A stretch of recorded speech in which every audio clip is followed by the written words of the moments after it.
Ladies and gentlemen, episode number 726. Welcome to the home of TWA Wrestling, and welcome to the land of red here on YouTube. And today we have an epic to offer you. It's going to be an absolute fire afternoon of matches. Today, of course, we have our next big SPV for TWA. It is TWA's Battle of the Brands. And of course, today you'll see superstars from TWA Underground and Wrestle Wars Genesis on the same card, in some cases going head-to-head, champions versus champions. We have 10 championship matches, a contract case matchup, and a big 4-on-4 rivalry matchup. It is going to be one hell of a spectacle today, so you certainly don't want to miss out. But before we get to any of that, we've, of course, got some things to discuss. Lots going on in the world of pro wrestling, including LCW. Of course, had a great show today, so we're going to get to that. But we have to, of course, introduce our co-host with the most hardcore country. Luke is here, ready to rock and roll. Luke, how's your day going? Anything new and exciting? And just like that, Luke. Oh, there you are. It went good. Oh, why? What happened with the start of your day? I couldn't go to. I was supposed to go to my friend's house. We couldn't go. So something happened today. Oh, right. Everything was bad. Gotcha. Yeah, that's right. We were supposed to hang out with Adam today, weren't you? Yeah, I was supposed to, but it didn't happen. But we'll arrange it for another time. And What were you guys planning to do today? Anything exciting?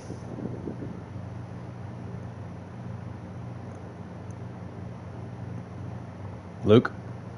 What? What were you guys planning to do today? Anything exciting? We're just planning to just hang out and catch up, basically, and play some games, but it didn't happen. It's the first time it's been arranged, not gone, but we'll go the next time. Yeah. We'll go next time. There'll be other times though. So LCW had their Saturday show today, of course, this morning. The It was. stepmom got busy. She had to visit the hospital and that as well, stuff like that as well. So she just got Okay. Forgot, and that was it. Mistakes happen. Happens. Mistakes happen. It is what it is. Whatever. Yeah. Gotta move on. So LCW Death Zone was earlier today, of course. You did that earlier this morning, and of course I was there live for it, so I already know that it was a great show. But what did everybody else miss that hasn't seen it yet? What happened on Death Zone today? That would be you, Luke. Your LCW Death Zone. We had a great show today. We had Chloe versus Amber Sky, the 3 stages of hell match. Chloe became Amber Sky, the new hardcore champion, dethroning Chloe after some time. Chloe is still the women's intercontinental champion, though. There's no shame in that. Yeah. She won that not too long ago, actually. Yep. So she. Sorry, you said Chloe's the new hardcore champion? That's Adam's sister, by the way. Oh, is it? Interesting. I actually didn't know that. So besides that, what else happened on Death Zone? Enlighten us. Tell us what went down. Because, I mean, some people might not have seen the show yet. They might have, they might have been busy. Yeah, it is Saturday morning, so you never know what's going on a Saturday morning. But what else happened on Death Zone? LA Knight defeated Senegal Rickman. Oh, Senegal Rickman. Yeah. He made his match. Senegal Rickman will be making his... LA Knight beat him to the punch. LA Knight defeated him, mate, but... LA Knight, there's no shame of really losing to LA Knight. Like, LA Knight. No. Agreed. He just hasn't had a lot of matches recently. Senegal Rickman will, of course, be making his debut in TWA soon. First time ever. But yeah, so what else happened? What else went down on Death Zone today?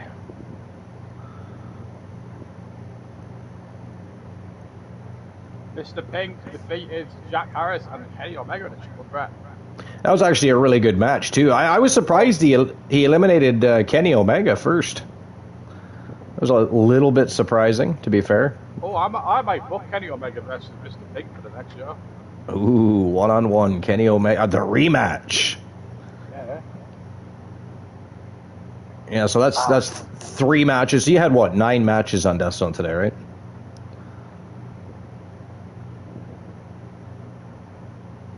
Luke, you had 9 matches on Death Zone today? Yeah.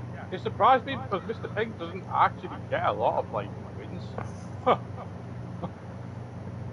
Mr. Pink, yeah, it's weird, eh? Because he's actually quite a good wrestler, but he has his ups and downs for sure. I think he's just not built as like a winning like wrestler. Though. I think he's just moves and stuff.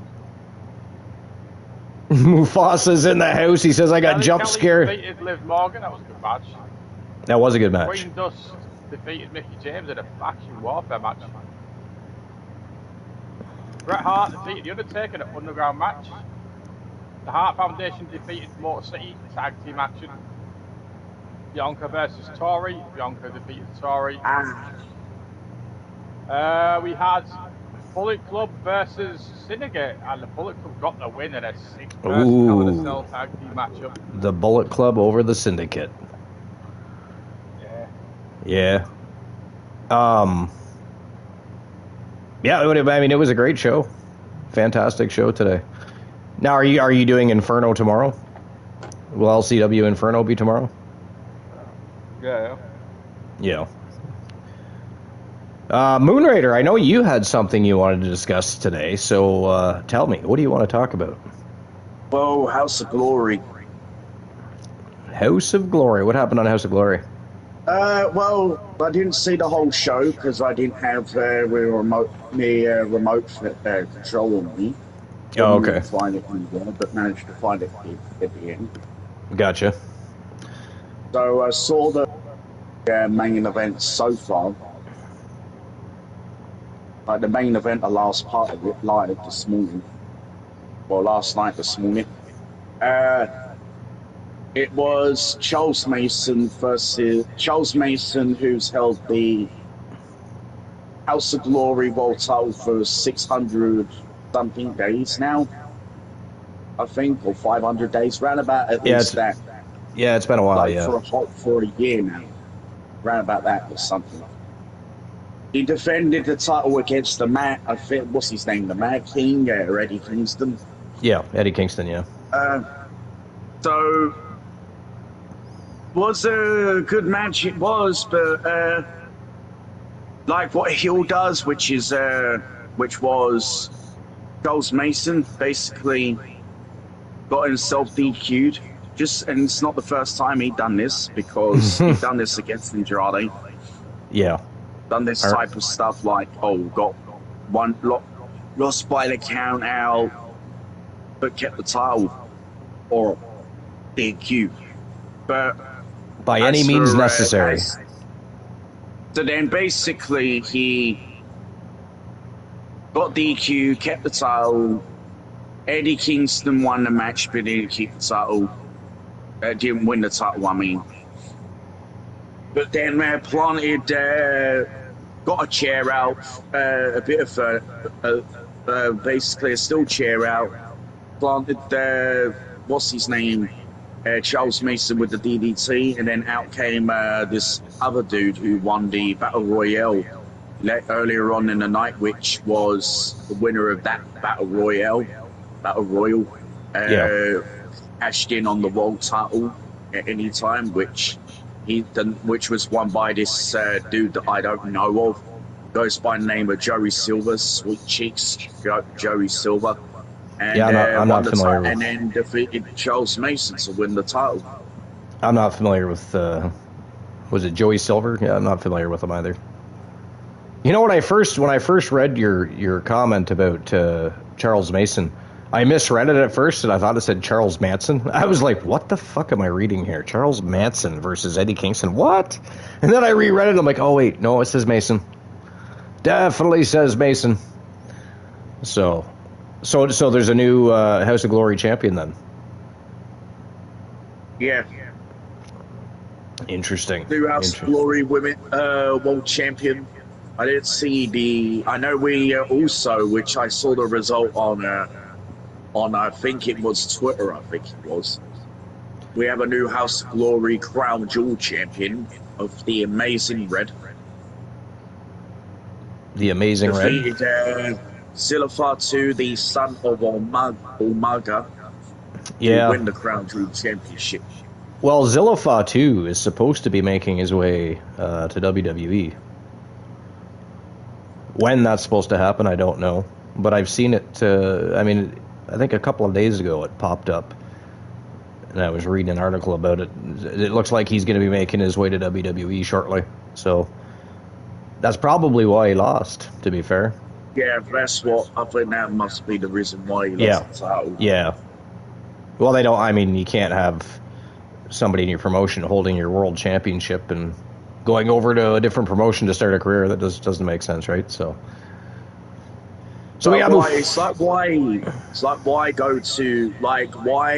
why are people saying that he wants him in WWE even though he's the Crown Jewel champion over in HOG? Yeah.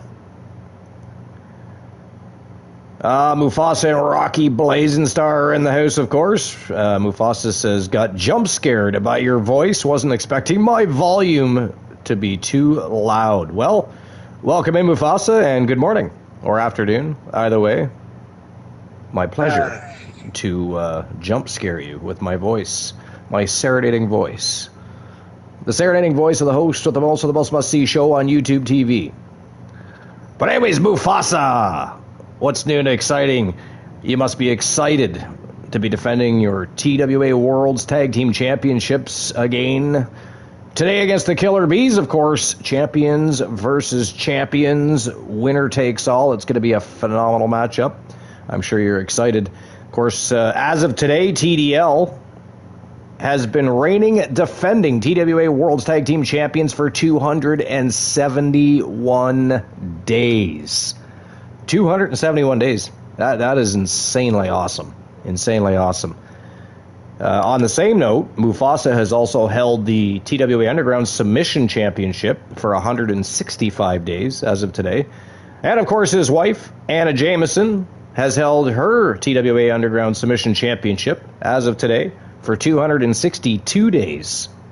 So, I mean, they have the 3 record-setting championship reigns in process, on the go. They are just smoking hot, and nobody seems to be able to beat them. Now, with exception to Mufasa's submission championship, of course, Anna Jameson will be defending today, as will TDL. Will their reign continue? Will they surpass 262 days and 271 days, or will their reigns come to a crashing halt? We're definitely going to find out. But it's going to be one hell of a fire card today, a spectacle, a thrill ride of a show, if you will. I can't wait to get things on the go. 12 matches, like I said. We have 10 championships on the line, a contract case up for grabs, and, of course, our rivalry spotlight match of the day. That's going to be our tone setter of the day. It's going to be a 4-on-4 between the Public Enemy and the Nexus. And, I mean, they've been at each other's throats for weeks and weeks, and it's going to come to a head today. Things are going to culminate, and they are going to congregate in our tone setter and go to war here at Battle of the Brands. So it's going to be a phenomenal show. You certainly don't want to miss out on any of the action. But what else do we have to talk about? What do you guys think of... so Chelsea Green, of course, became the WWE Interim Women's Champion at SummerSlam. I assume you guys watched SummerSlam, yeah? Yeah, I saw it. You saw it, and I'm sure Luke saw it. Luke has disappeared. Isn't that nice? Very beginning of the show, and Luke disappears. Right when we're trying to talk to him, Moon. How dare he? I mean, what could he possibly be doing that is more important? I'm not sure why my mic. Oh, there you are. Oh, hey. Your microphone. I love Chelsea Green's. Where were you, on mute? Yeah. How dare you be muted? Did you hear me discussing the matches there? Yeah, we heard you discussing the matches, yeah. That was a few minutes ago now. So, yeah. But, yeah, we heard that. We just didn't hear you a moment ago when we were asking you if you watched Chelsea Green win the interim women's championship. So it turns out Rhea's going to be having surgery or has had surgery, so Chelsea Green is going to be the legitimate WWE Women's Champion. What do you guys think about that? That's, of course, our question of the day, by the way. That is our question of the day. The interim Women's Championship. Well, yeah, because she's not interim champion anymore. She's the legit WWE Women's Champion now. Because Rhea either had surgery or needs surgery, so she's relinquishing the title, which makes the interim championship the legit championship. So Chelsea Green is the WWE Women's Champion. As far as interim titles go, she's actually the official champion. She is, yeah. They haven't quite announced it yet, I don't think. Unless they announced it on SmackDown. I haven't watched all of SmackDown yet, so I don't know. We are going to be going over the results of SmackDown at some point. I do have the results for Raw and SmackDown. I even have AEW Dynamite. It's been a while. It's been a hot minute since we covered any AEW, so I thought, what the hell, let's have a look at their Dynamite card, see how it went, so we're going to have a look at that as well. So unless they announced it on SmackDown, they have yet to do so. I also see they're going to be announcing Clash in Ireland. Aren't they supposed to do that soon? I forget when they're supposed to be announcing that. Because I know Finn Balor and I believe Becky Lynch are involved in that. They're going to be announcing Clash in Ireland. Yeah. What do you guys think about Clash in Ireland? Do you think what type of matchup do you think they'll have Finn Balor in for Clash in Ireland? I mean, it can't be for the WWE World Championship because, unfortunately, you get tired of seeing people go to their hometowns and lose matches. You know what I mean? Like, look what they did to Drew McIntyre. Right. Like, when they did it to Drew McIntyre, I thought that place was ready to murder Triple H. By the end of that show, you know what I mean? Because, Drew McIntyre's in his backyard. Literally in his backyard, his hometown. And everybody's expecting him to walk into there as the WWE Universal Champion. Well, not Universal, Undisputed Champion at the time. But, of course, he was unable to defeat Roman Reigns. He went home empty-handed. And people were pissed. So they got to have something decent for... Like, I mean, why not give him an Intercontinental Championship match, maybe? Something that, because they're not gonna have Punk put over Balor in Ireland. It's not gonna happen, especially when Did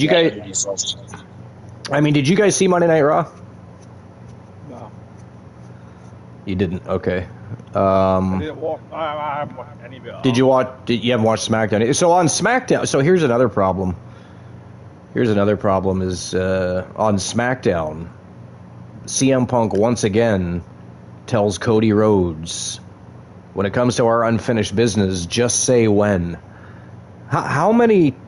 And, of course, that's what... the parts of SmackDown I did see. Kevin Owens came out and confronted CM Punk. And I thought that was actually a fun segment to watch. So you'll definitely have to check that out. But I'm glad he interrupted and came out and had the segment with Punk, because I was thinking to myself at the time, how many opportunities are we just going to gift Cody Rhodes? Again, I love Cody Rhodes, don't get me wrong, but they keep just gifting him championship matches. What people really want to see is Cody turn heel. That's what people want to see right now. That's what they're all... Yeah, I mean, I don't know. Never say never, but he has said before that he's not interested in a heel turn is the problem. Of course, so did John Cena. He ended up having a heel turn on his retirement tour. It wasn't a very good one for many reasons, but they waited to the very end of his career.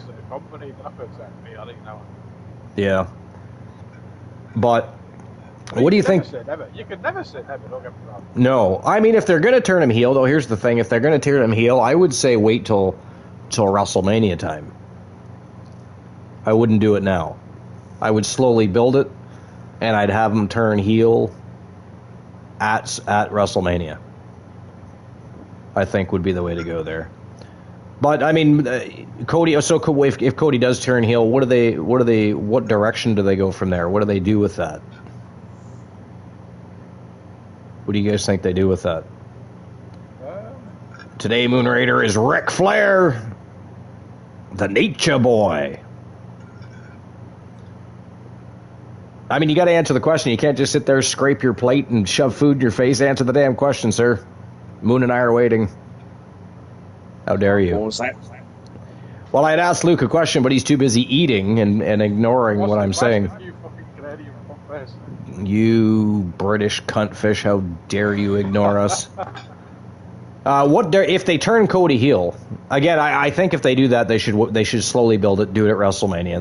That's probably where I would do that. Or even just before WrestleMania, I'd be fine with that too. Royal Rumble, whatever.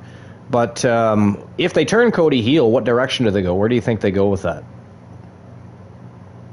Will that just be another excuse to push him at the championship? I don't know. It depends how interested he is. Like, if he's more interested as a heel, then I don't mind him winning the championship. No, I think it would be more interesting that way. You know? Well, yeah. Different, but I can't see him turn heel though. But I mean, what I was having super like one of the top baby faces. Like, if he did like CM Punk versus Cody, right? Cody was a heel. I think it'd be more interesting. Mufasa says, hopefully TDL can beat the Killer Bees and its fiance, not wife yet. How dare I? I forgot Anna Jameson and Mufasa weren't married yet. I'm jumping the gun. I'm having them married before they've even had their marriage certificate signed. Gaslight. So fiance. I stand corrected.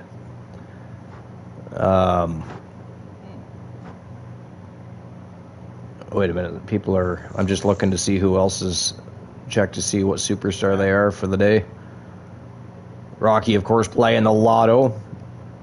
Numbers are 1, 2, 8. That's what Rocky got for... That's unlucky, Rocky.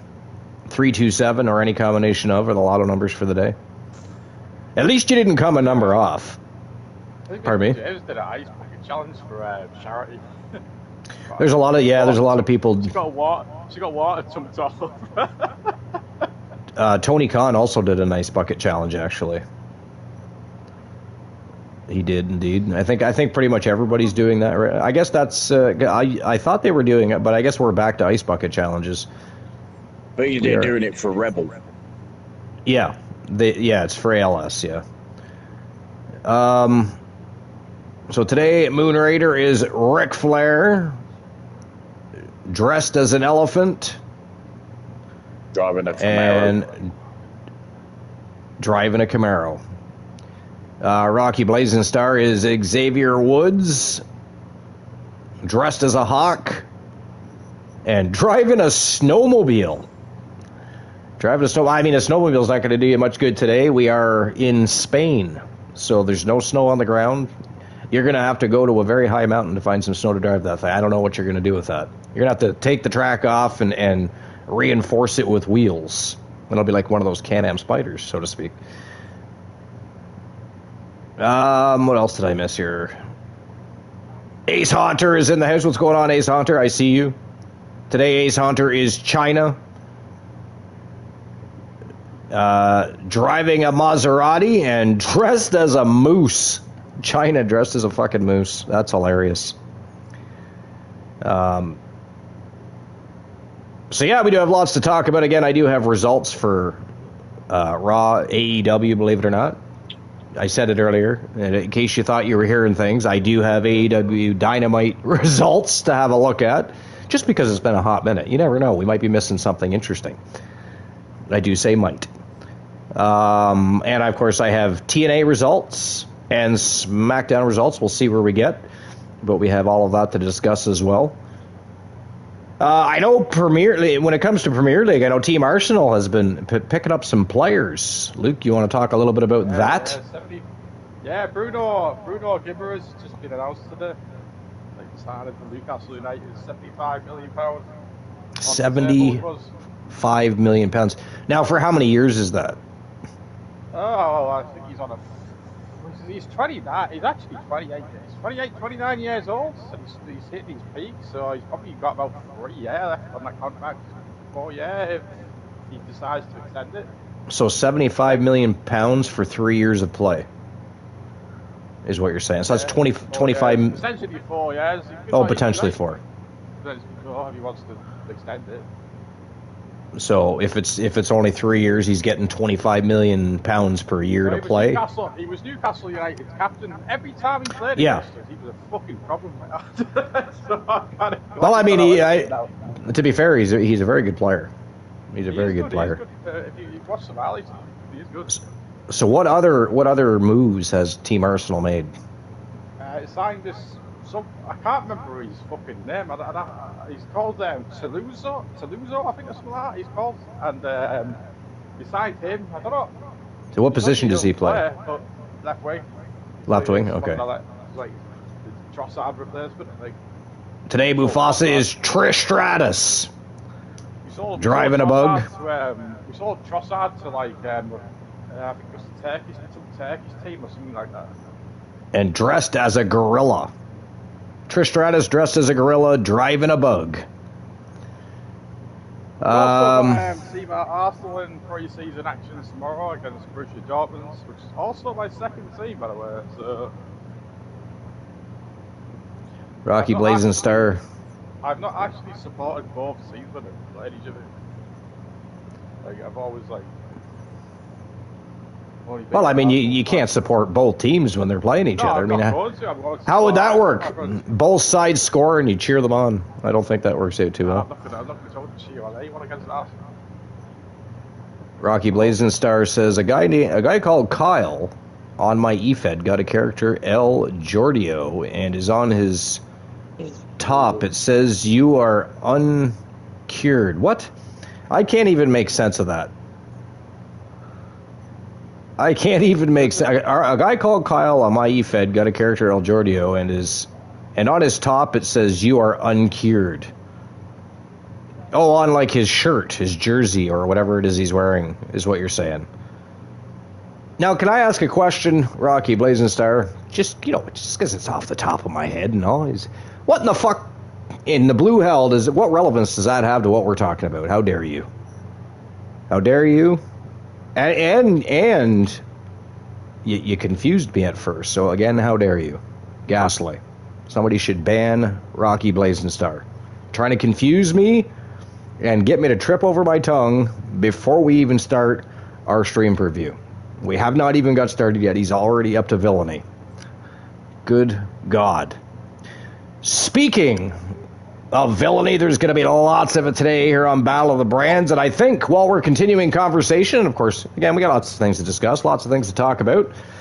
I'm sure Luke has more to tell us about some Premier League moves, and of course, mostly involving Team Arsenal. But let's get the show on the go. TWA's Battle of the Brands 10 championship matches, a contract case matchup, and of course, a spotlight matchup or rivalry that's been going on for weeks and weeks between the Public Enemy and the Nexus is coming to head today. It is our tone setter of the day. I tell you, if you're going to have a tone setter, that's the way to do it. A 4-on-4. No disqualifications, no countouts, elimination rules. It is going to be a fire matchup, and that's how we're getting things kicked off today. So let's get the show on the go, shall we? It's time to turn and burn with TWA's Battle of the Brands. Let's go.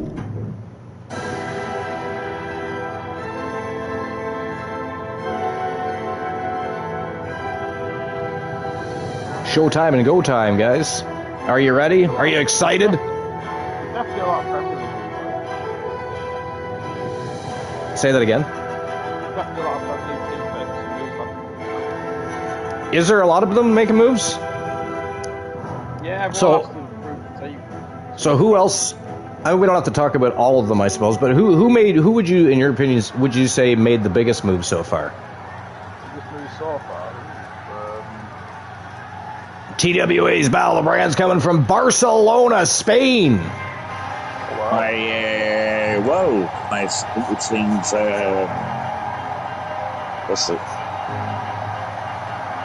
What's that, Moon? my second team's team.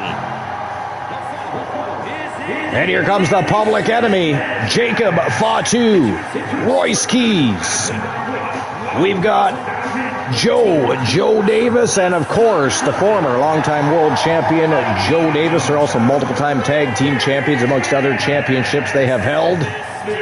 The Public Enemy is ready to go to war, and they are headed to the squared circle.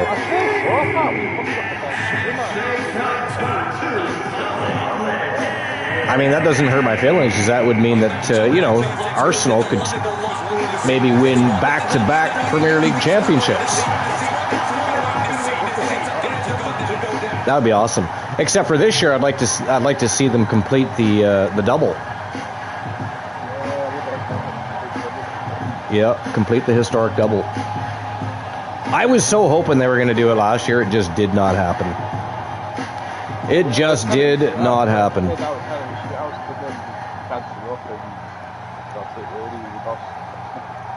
Team Boss Apollo's Public Enemy are ready for a fight. And here comes their opponents. Representing Team Rocky Blazing Star, the Nexus.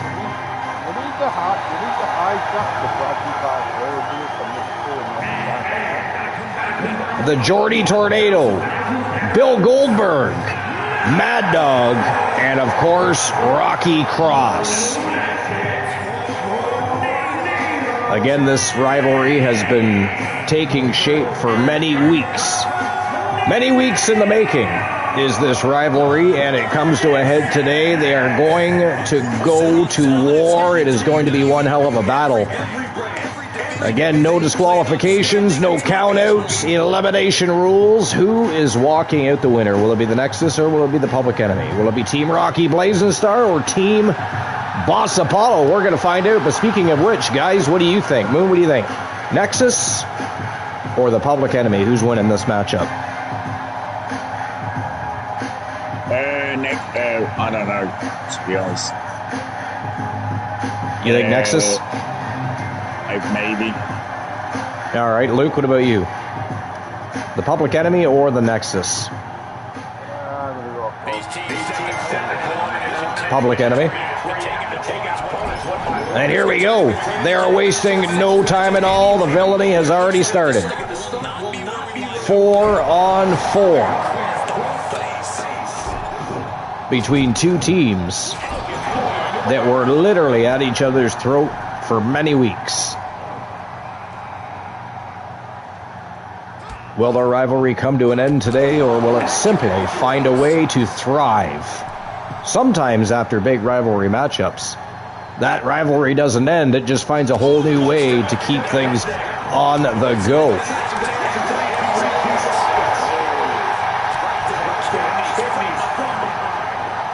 JoJo Davis and Rocky Cross going at it. Mad Dog getting back up off the I didn't even see what happened to Mad Dog, but he was laid out there for a moment outside the ring. In comes Joe Davis. But yeah, so what's some other big moves that have been going on in the Premier League besides?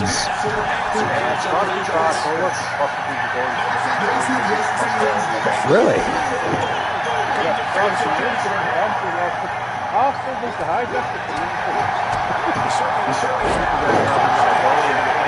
Right now, I hate Liverpool, mostly because in my eFootball season, in my league play, they are the top of the league. They are in number one. They beat me.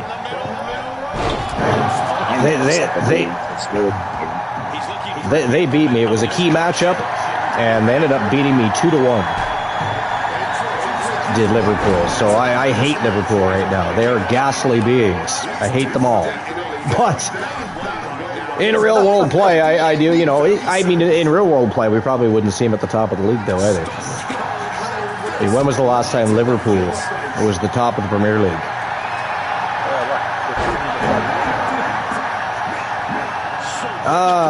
18 on blackjack. Well, you got to get 19 or better, Mufasa. How dare you?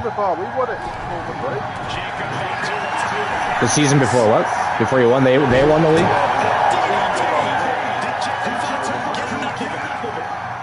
I actually forgot about that. Liverpool were the champions. It didn't look like it.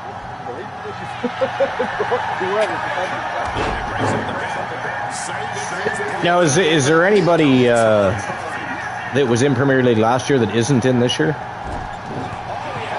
West Ham. West Ham is out. So what teams will replace them? Coventry City's one of them. Which one? Which team? Coventry City, Hull,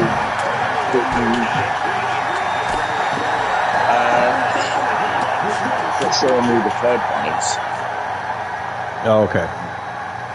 Should look it up. Just so we know. Because there was what? How many teams got relegated?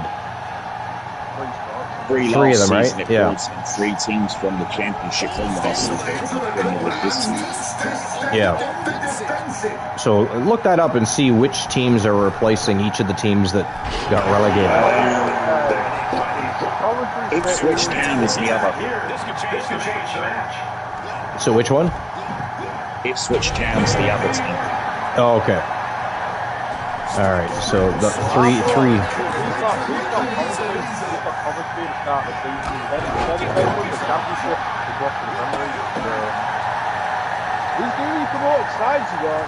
Sometimes it's not easy for us. Yeah. And so Premier League, their preseason starts in September, doesn't it?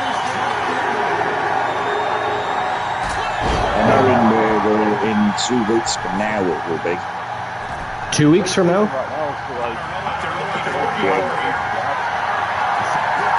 Well, Premier League didn't start till like October last year. Because it started around the same time the NHL started.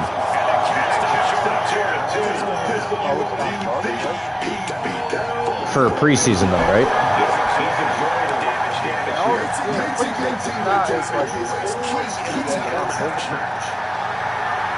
For Premier League?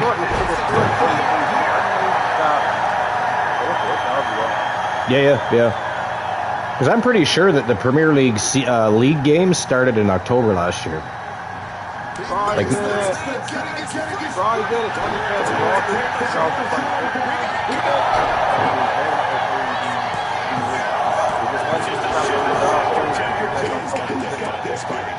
interesting.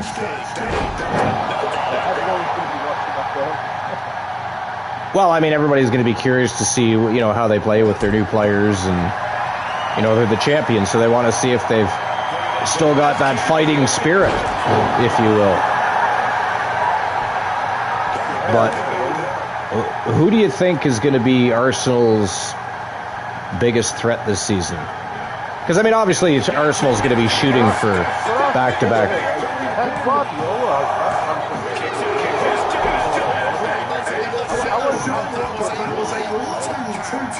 Oh, that's right. They have a new manager. I forgot about that.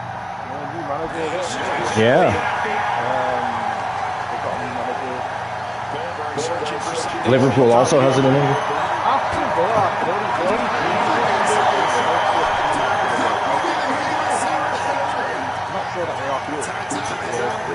Yeah. But not great. Yeah. So I don't know.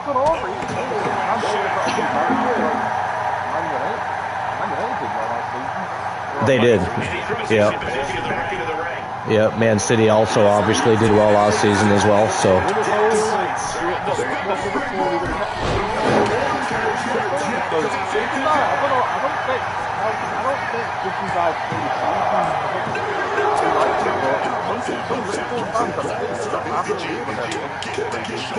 Yeah.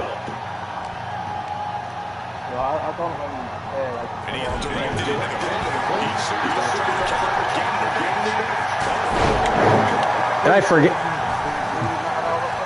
No. I was just going to say, how many preseason games do they play?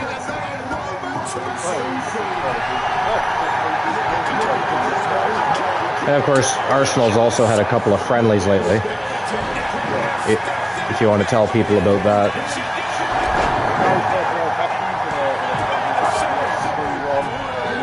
like the great, to be honest. So, again, this pre-season, I'm not worried about it. Yeah, well, I mean, it's one of those things, right? How hard are the teams actually going to play during a preseason game? Are they going to play all their top players? Probably not. So it's basically a warm up, right? It's just an extended warm up. Yeah. Rocky Cross with a big power bomb on JoJo Davis. What a match this has been so far.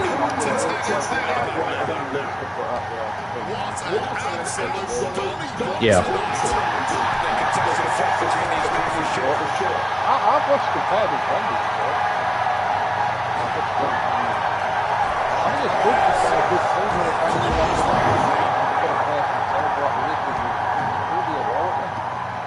to Yeah. Moon, what are you looking most forward to at the beginning of Premier League? Chelsea going back to Champions League.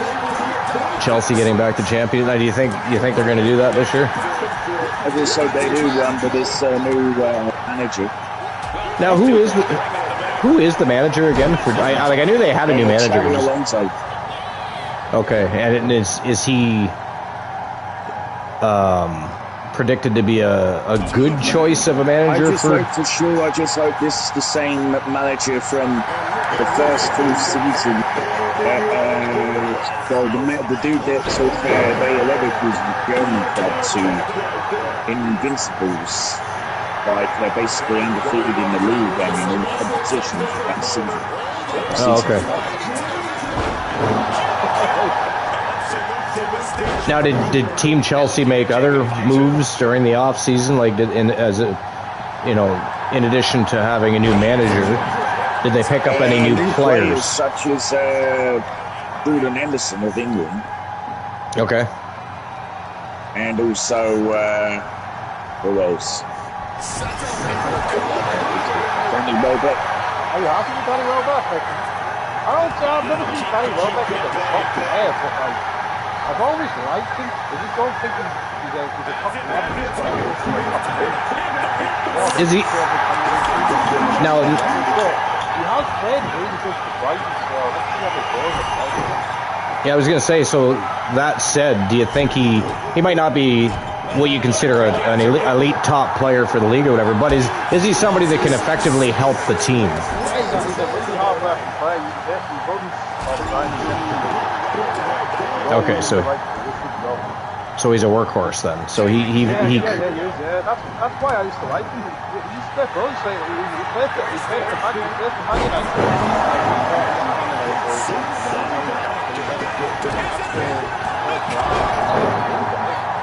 Played for the Wolves. And he went to Brighton. He scored lots of goals for Brighton. And then now he's at Chelsea. So he's played for Man United, Arsenal.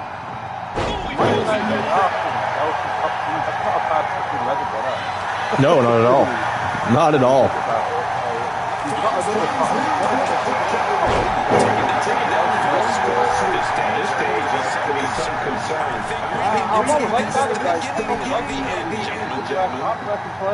Yeah. I mean, which is important, right? Nothing worse than signing a new player and he ends up doing absolutely diddly squat for your team.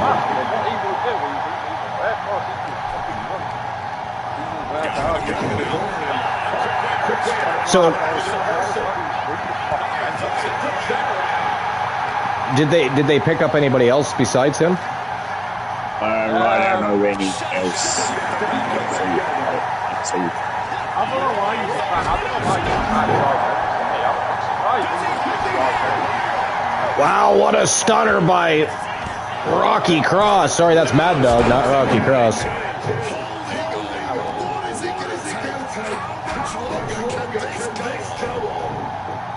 Sorry, what'd you say?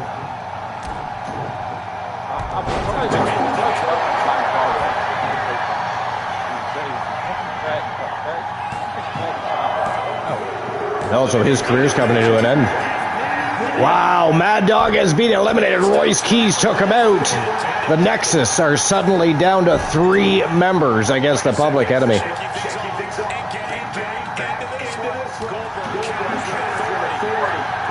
So, Moon, have you been watching? This is a bit off topic, obviously, but have you been watching Major League Baseball? Well, I have watched the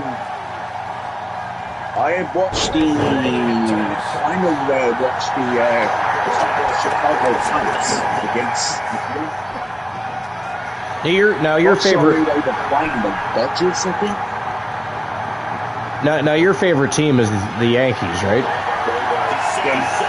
So have you had a chance to watch any Yankees games, or are you just sort of paying attention to highlights and standings? Like, how are they doing this year so far? They've been doing their decent so far, I suppose.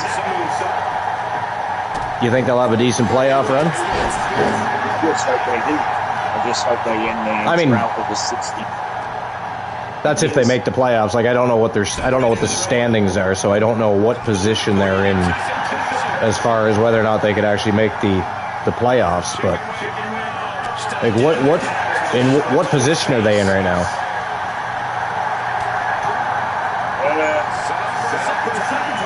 Let's see what the Yeah, just out of curiosity. I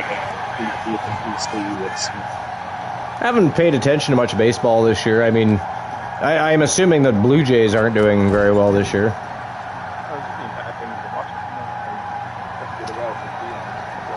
Well, as far as Major League Baseball goes, I usually wait and watch playoffs. I think it's like any other playoffs. It's just a better game. It's a better, they play harder. They take their chances. I don't know. I like playoff sports better than regular season sports. Because the best of the best are playing one another, right? So, but yeah, let us know when you find that information there, Moonraider. So, Blue Jays. Speaking of the Blue Jays, they're the bottom of the American League. Isn't that crazy? They go from contending for the World Series to the bottom of the American League. And the Toronto Maple Leafs just did that very same thing. They went from making it to the semifinals to not making the playoffs at all and being the very bottom of the league. Like, it's like, what in the blue hell? And then also, the Yankees are in second.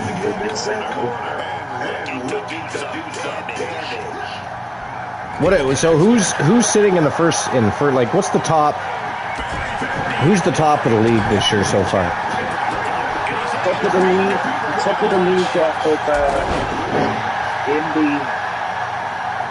in the American League is the Tampa Bay Rays. Tampa Bay Rays. What about West?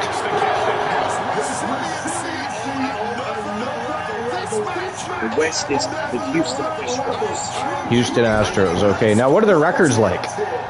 Out of curiosity, because baseball can sometimes have some wonky records, but the Yankees' record is 65 wins, 51 losses. Whew, that's rough. That is rough. That said, what is the Toronto Blue Jays record? 55 wins and 62 losses. 62 losses. Oh my God, that is ghastly, isn't it? Just ghastly. After making it to the World Series, just the year before. This year, 62 losses. That's insane. Just insane.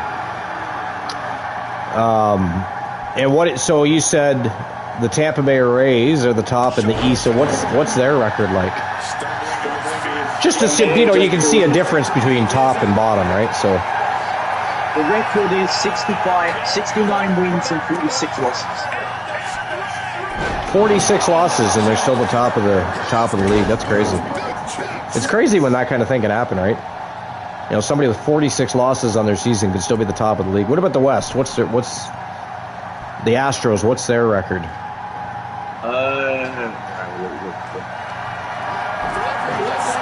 We have the Astros sitting around about 60. Goldberg has been eliminated by JoJo Davis The final, well, not the final, but it is now 4-2. Oh, the Jordy Tornado, just like that, eliminates JoJo Davis. So it is now 3-2 in favor of the Public Enemy. Wow. Goldberg gets eliminated, and just like that, the Jordy Tornado walks in and eliminates the person that eliminates Goldberg in JoJo Davis.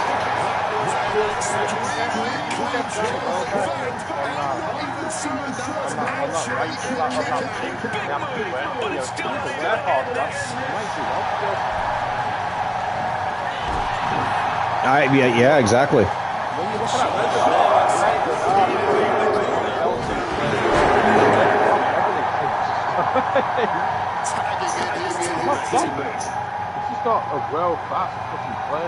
Now, out of the 3 new teams coming into the Premier League this year, due to teams being relegated last year, which of the 3 teams do you expect to produce good games? Yeah. You think they have the best chance out of the 3 teams, or that you just... Like, do you think the other 2 teams... Well, they won the championship, and the team in really good form. They're playing good football. Right. So what league were they in before? Championship. They won the championship. Oh, they were in Champions League. They're the champions.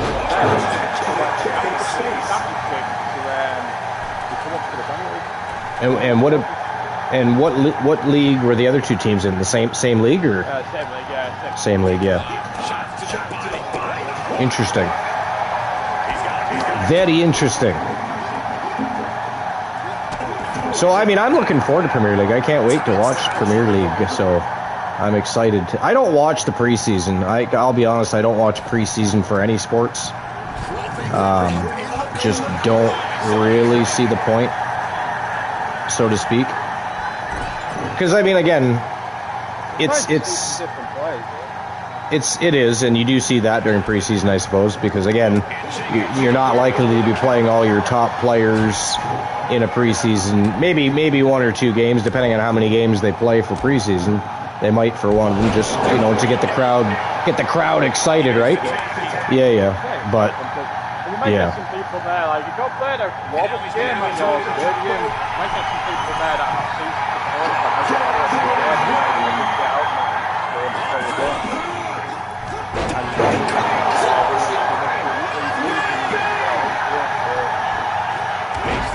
So who do you think will win the scoring title this year? Any idea? Who will score the most? Like who will score the most goals this year? Man City still got Haaland, so it's obviously gonna. Yeah.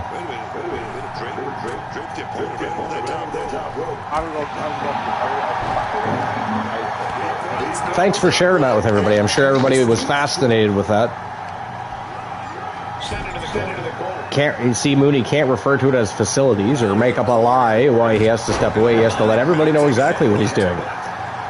Unless he's going to the shrine, then he tells nobody. He just goes. He doesn't want people, having assumptions of what's going on at the shrine, right? Now, is there anybody in Premier League that you'll have your eye on this year, Moon?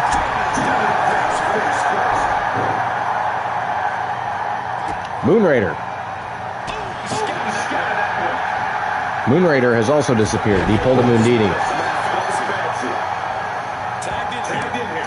Good God. It's hard to discuss things with your co-hosts when they are constantly disappearing. I need new co-hosts. Where is Adam? We need Adam. Adam would not just up and disappear in the middle of a conversation like that. I mean, you all heard it for yourself. His first ever trip to the broadcast booth, he did phenomenally. He was on the ball. Luke was not that day. He was not. Little double team action between Joe Davis and Royce Keys. It is still 3-2 in favor of the Public Enemy. Rocky Cross and the Jordy Tornado, the only 2 remaining members of the Nexus at the moment. Fantastic match. What a way to start the show. Again, if you're going to have a tone setter, this is the way to do it. The crowd is pumped. They are excited. They are ready for a thrill ride of a stream preview, which is exactly what they're going to get today. It's exactly what they are going to get, because from here on out, we got a contract case matchup and 10 championships on the line, so it is going to be absolutely fire. Absolutely fire.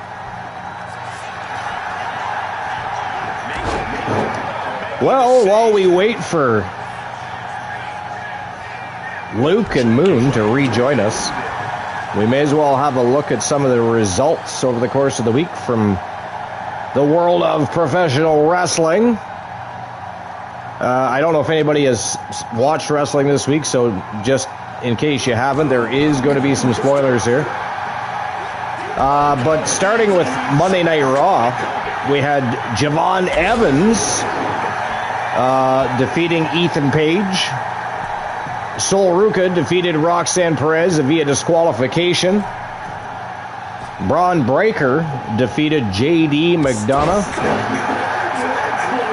Chad Gable and Penta defeated Dominic Mysterio and J.D. McDonough. McDonough had 2 matches, which is weird when you think about it. It's a little bit weird that he ended up having 2 matches. It's J.D. McDonough. It is not Roman Reigns. But anyways, of all the people that you want to have 2 matches in one show, that's probably not one somebody would select. He is not one somebody would select. And, of course, Jacob Fatu defeated Royce Keys in a brutal street fight main event. So some of the major storylines and returns. SummerSlam Fallout World Heavyweight Champion Roman Reigns was confronted by L.A. Knight, who staked his claim as the next #1 contender. Did not make Roman Reigns happy. And as a matter of fact, Roman Reigns does not seem willing or eager to face L.A. Knight for the championship. Big Cass returned and destroyed Javon Evans after his opening matchup. Becky Lynch and Stephanie Vaquer both also made surprise returns and targeted the Judgment Day.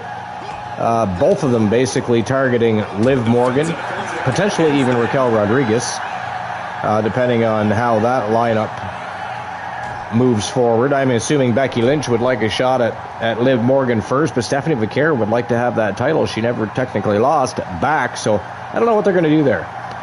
Maybe they're going to have one of the... I mean, Becky made it clear she already made the Intercontinental Championship famous. She wants the World Championship. So we'll see what happens there. A new rivalry following a tribute confirming Brock Lesnar's retirement. A very tense face-off occurred between Obafemi and Braun Breaker. So it'll be interesting to see how that plays out and where things go moving forward between those two juggernauts. I mean, I think Obafemi's on the rise. That guy is insanely popular right now. He's so over with everybody. It doesn't even matter what promotion you watch. People are paying attention to Obafemi. And I actually I don't speak for anybody else, but me myself, I fully expect Obafemi to dethrone Roman Reigns at this year's WrestleMania. Again, once Luke and Moon actually make their way back to the broadcast booth, I'll see what their opinions on that matter is. Currently, they are MIA. Moon, as usual, disappeared without saying anything, so I don't even know what he's doing. Isn't that lovely?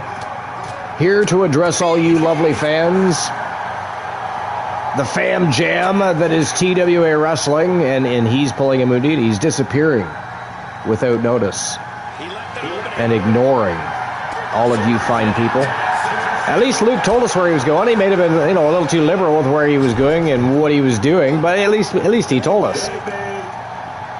At least he told us. Welcome back. Moondini pulled a Moondini. Right in the middle of conversation, disappeared, so we have no idea what's going on with me. Yeah, but at least you told us what you were doing. We knew what you were up to, Again, the information might have been a little liberal, might have been a little free, but at least we know what you were up to. Moondini just disappeared without notice. We were literally in conversation, and you know, he's gone. He is teleported to a different dimension. So here's what you missed on Monday Night Raw, Luke. I'll just run over it quickly. Javon Evans defeated Ethan Page. Sol Ruca defeated Roxanne Perez via disqualification. Braun Breaker defeated JD McDonough. Chad Gable and Penta then defeated Dominic Mysterio and JD McDonough. For whatever reason, we had to watch JD McDonough wrestle twice this week. Not really sure why or what that was about, but... And then Jacob Fatu destroyed Royce Keys in a brutal street fight main event. Royce Keys seems to be losing a lot. Have you noticed that? He seems to be losing a lot.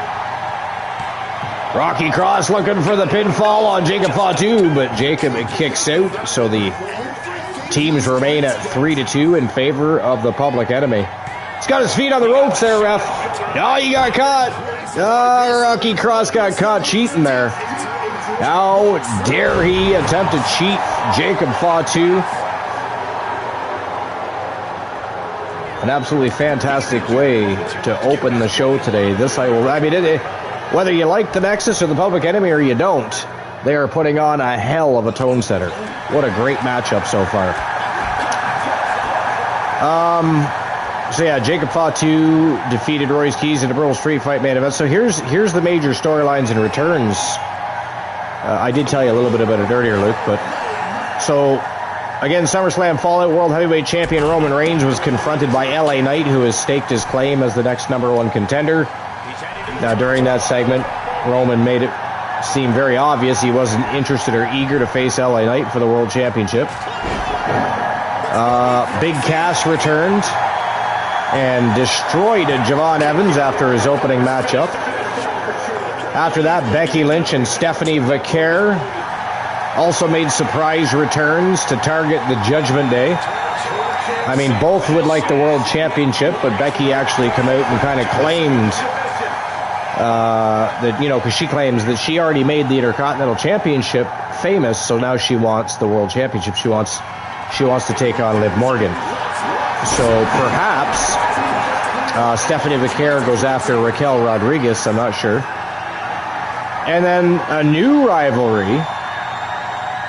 Brock Lesnar's retirement. There was a tribute for Brock Lesnar's retirement, and right after that happened, there was a very tense face-off that occurred between Obafemi and Braun Breaker.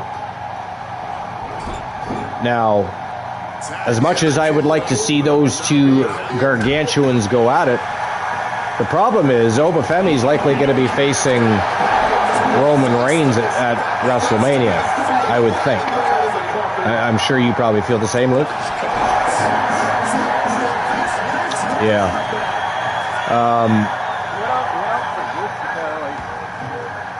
He did. He went out on his own terms after a fantastic feud with Obafemi. The Geordie Tornado has been eliminated. It is down to Rocky Cross against 3 members of the Public Enemy.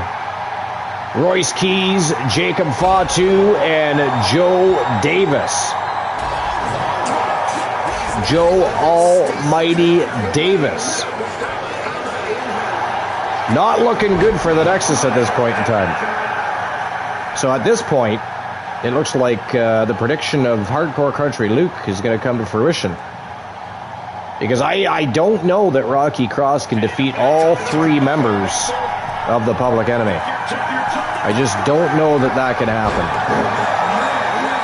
I guess we're going to find out. I mean, anything's possible. Never say never, right? Never say never.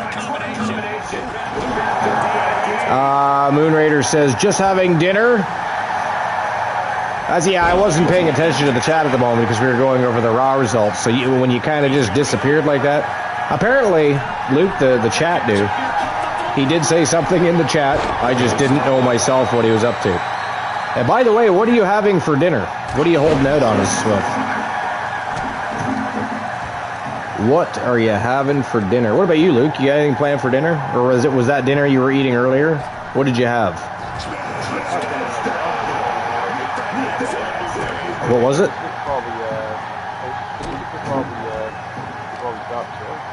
Oh, I thought you were eating during the show as well. I could hear a plate in the background, so I assumed you were eating at that point in time as well. But anyways, what did you have? Apparently Moon's having salad. What kind of salad, Moon? Is it just rabbit food, or do you got some meat in there and some cheese? And what's going on there? These coleslaw, potato salad. I also had chicken. Nice. Sounds delicious, actually. Sounds delicious. Oh, busted. Rocky cross wide open. And Joe Davis looking for that final. And he did it. They did it. Ladies and gentlemen, that is it. That is all the winner of the Tone Center of the day. The 4-on-4, no DQ, no counting elimination matchup. Representing Team Boss Apollo, it is Royce Keys, Jacob Fatu. We got Joe and JoJo Davis. They are the Public Enemy, and they are your victors. They pick up the W in this intense rivalry versus the Nexus. So congratulations to Team Boss Apollo. Wowzers, what a match that was. Again, if you're going to start a show in any fashion, that's the way to do it right there. What a match that was. Holy hell. Mr. Amazing Joe Davis, the almighty JoJo Davis. Actually, now it is JoJo Almighty Davis.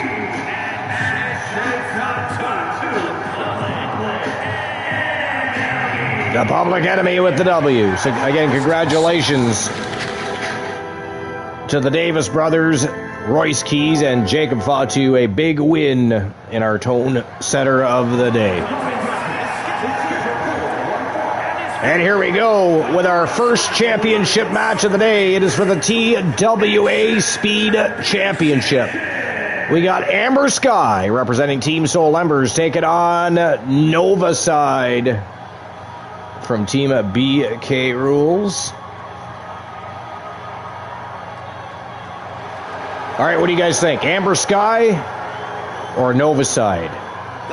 Does Nova Side retain that Speed Championship, or does Amber Sky become the new reigning defending champion? What do you guys think?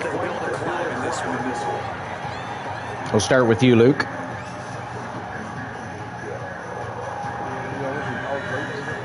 How dare you? Battle of the Brands is live.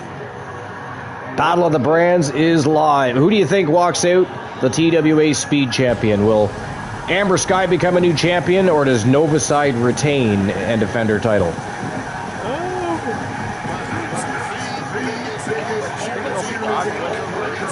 You think Nova Side's going to win?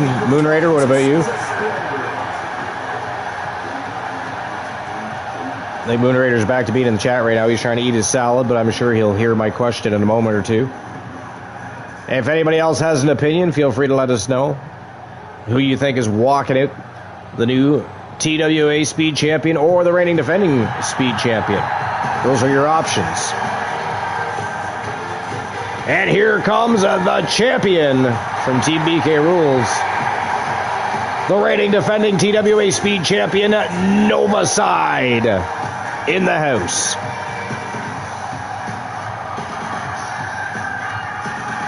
Do not blink or adjust your set, because this is going to get ugly very quickly, and it is a speed match, so it can be over in the blink of an eye anyways. I mean, it would be pretty cool to see Amber Sky pick up a big W here, but I got to tell you, I think I'm on Team Hardcore Country Luke with this one. I think she did. She did. But she's got her plate full with Nova Side. She definitely has her plate full with Nova Side here. Either way, we're going to find out. It is just about time to make it official.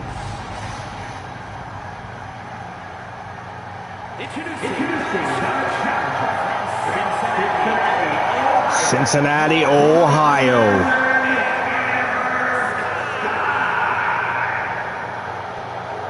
Amber Sky again from Team Soul Embers, looking to dethrone the reigning defending champion.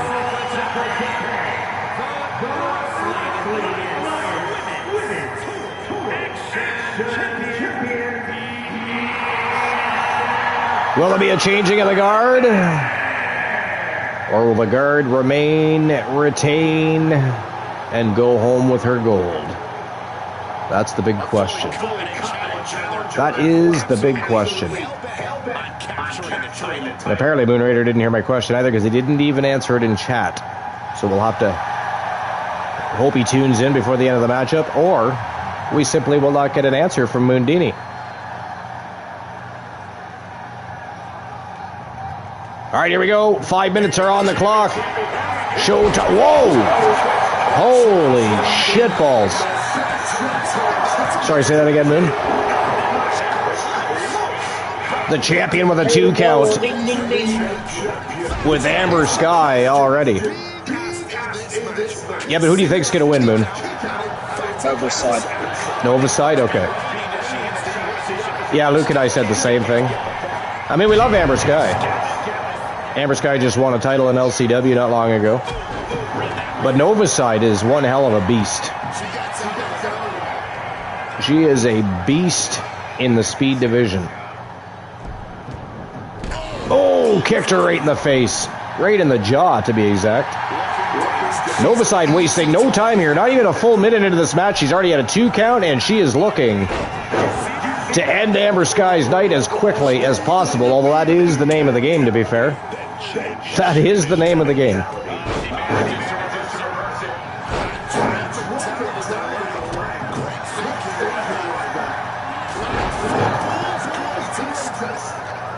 Man, I still can't get over that opening matchup between the Public Enemy and the Nexus. What a phenomenal match that was. As soon as I saw the match, this faction rivalry, four-person faction rivalry, reminds me of the Wyatts. The 2 other factions that were going on 100 years ago. Yeah. I mean, to be honest, I feel like, I mean, there might have been a war culminated and came to head today between the Nexus and the Public Enemy, but something tells me that this rivalry is probably not over. Something tells me it's probably not over. Yeah, I don't think so either. Both of those 2 teams, they just hate each other so much. They just want to beat the shit out of each other. Destroy one another, if you will. And we know the Nexus is not going to be happy with today's outcome. Fucking Opal Femi and Kenny Omega, it's just like, fucking hell, these 2 fucking teams going at it against one another. Team Chelsea, yeah. They've made a great team, have Kenny Omega and Obafemi. Good. Oh my God, DDT'd her right on the edge of the apron. The hardest part of the ring. The champion is down. Oh, look at that. Oh, reversed Amber Sky, DDT'd her on the unforgiving floor. Not looking good for Amber Sky. Whoa. The champion. Looking electric in there, I'll tell you that. She looks like a superstar. And she wants to prove to everybody why she is the TWA Speed Champion. That is it. That is all just like that, ladies and gentlemen. It is over in less than 3 minutes. So the winner of the match, and still your TWA Speed Champion, representing Team BK Rules, it is Nova Side going home with her gold. Congratulations. Wow. Well, Luke, we were definitely right, because, I mean, she wasted no time at all in taking out Amber Sky. No time at all. Amber Sky gave it her all, but again, like I said at the beginning of the matchup, I mean, she was going to win anyway. She's an absolute beast, especially in this speed division. Especially in the speed division. All right, here we go. Our next match of the day. This is going to be a 3 stages of hell match. Hey, why didn't we get any entrances? Oh, spear right off the hop, but it should be a 3 stages of hell match. No holds barred, table, and a TLC matchup for the TWA Underground contract case.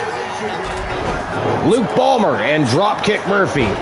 Team Arsenal versus the Coalition. I'm just not entirely sure why we didn't have any entrances there. We are getting straight to the action, but I'm not really sure why.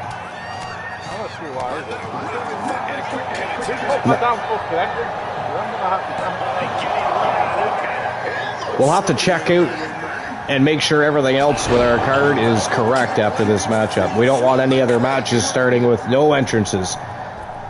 I mean, we know these guys are eager to get the action underway. They both want that contract case, but damn.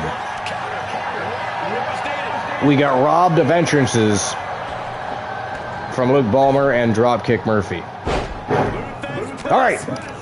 I am going to take a short break here. I just got to grab myself a beverage. I won't be long. Just heading to the concession stands, and I shall return. Feel free to talk about whatever it is you feel like talking about. Whether it be what's going to go down on Inferno tomorrow, or Death Zone next week, or maybe there's more Premier League to talk about. Whatever you want to discuss, whatever you want to talk about, feel free. But I'll be back.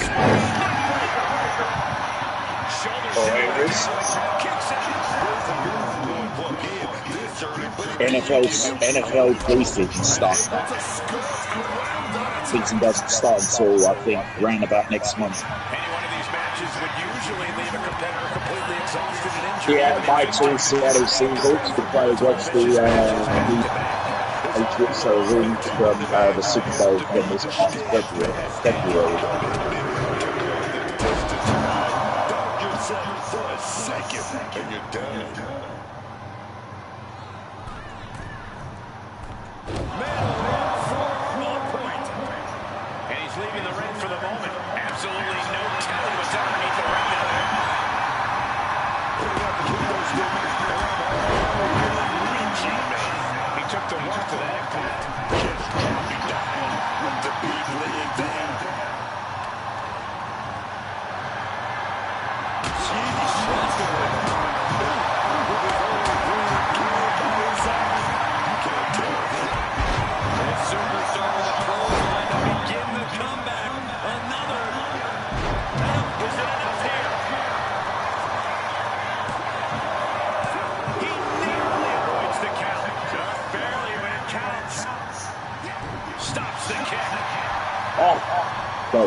I know I'm playing as doing the My League thing.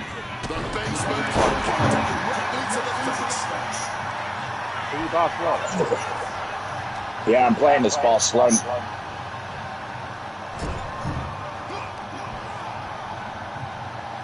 Body slam slipped out.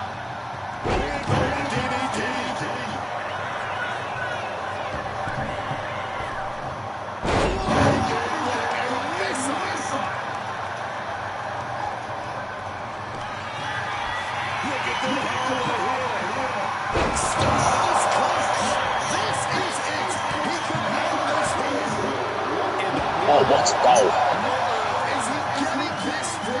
There's no way he should have been able to kick out after all of that. Just dished out his most devastating offense. What a good fucking goal. It's Sevilla. Are you even Drogba? Oh no, not in this match, in the starting lineup. Getting him into the corner. Confidence comes in. Oh, hooks in the back door right there. Inverted DDT. Trying to get Vertigo, but has no idea he's in the line of fire.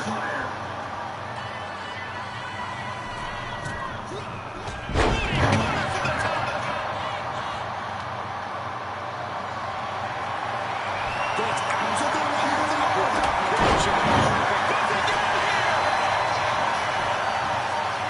He gets the kick out after the run. It might be status or it might be lunacy, but he's refusing to stay down here. Carried into Jefferson.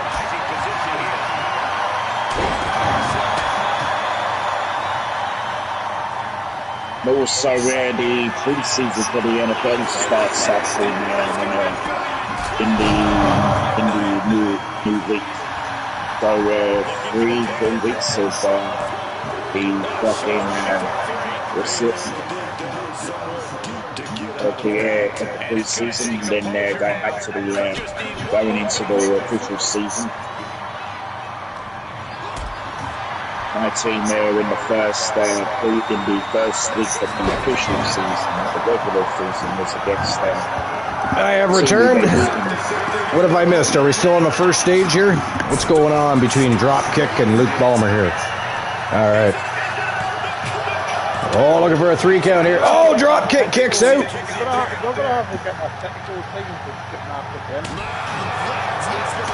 I mean, the video production truck, I've been saying for months that they need some replacements. It's kind of like in the WWE, they need to get rid of Michael Hayes. We need to get rid of some production people. We need to get people that are on the ball and know what's going on and what's supposed to be happening on our shows, much less our stream previews. Dropkick Murphy, of course, representing the coalition from Team Denforcer. Which, speaking of which, I haven't heard from Team Denforcer in the last couple of days. He's been very quiet, which is unusual. Usually he's blowing up my phone, sending 50,103,189,782 messages to my inbox. I'm telling you, he's like that ex that you have in your life that you're having a domestic argument with. They can't send 1 or 2 big messages. They got to send several big messages. Well, no, in his case, it's several small messages, to be fair. I don't know if he's working today or if he's at home. If he's at home, he'll be watching live right about now. But I don't know. Again, I haven't heard from him. Now that I said that. Yeah, no, he hasn't messaged me or anything today. NFL preseason starts in the new week. Yes, indeed. I only watched the playoffs last year. I didn't watch the regular season. I don't know what I did, yeah. I did. It was actually quite a good Super Bowl. I mean, the halftime show sucked. But then again, the halftime show has sucked for the past several years, so. Dropkick Murphy kicks out again, 2 count only. You can see the look of frustration all over the face of Luke Ballmer here.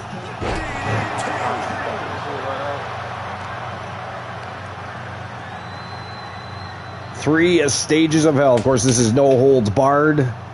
Then we're going to be heading directly into a table match. And if we need a third stage, it'll be TLC. Tables, ladders, and chairs. Oh my. Oh! Inverted DDT by Luke Ballmer. He's got a hockey stick.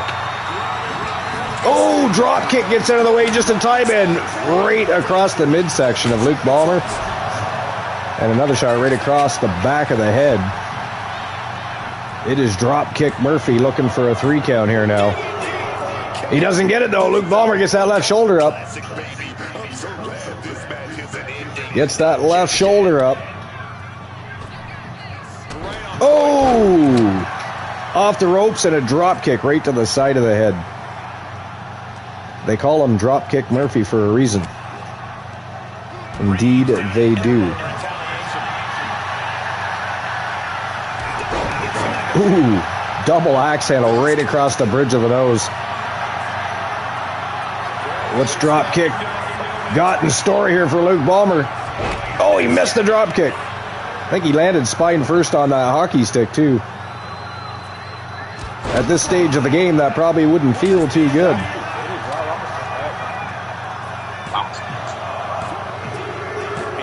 And it is 1-0 for Luke Ballmer, just like that. Luke picks up a 3 count. And now we move on to a table match. Dropkick Murphy looks dazed and confused. So our stage 1 winner is Luke Ballmer. And here we go with stage 2.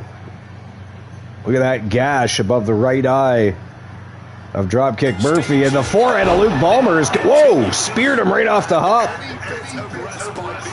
Speared him right off the hop, did Dropkick Murphy. Looking for vengeance here now. Oh, out the back door, another inverted DDT by Luke Ballmer. He's wasting no time at all. He's going right for that table. Dropkick is back to his feet, though. He is ready. Oh!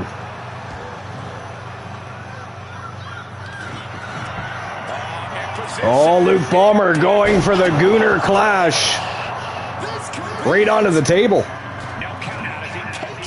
One table apparently not good enough for Luke Ballmer. He wants to have 2 tables. Wasted some precious time, though.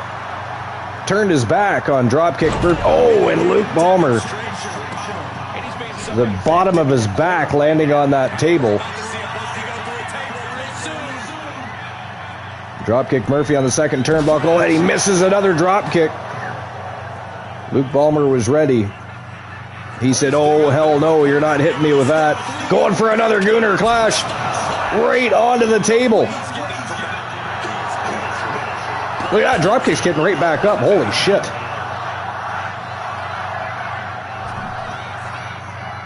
And into another inverted DDT.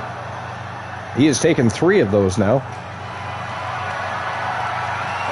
Seemed to be Luke's move of choice today. Drops dropkick throat first off the top rope. And is now just smashing the back of his head off of the ring mat.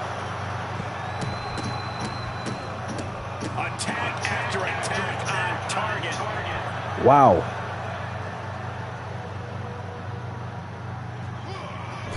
So what are your expectations for the NFL season, Moon?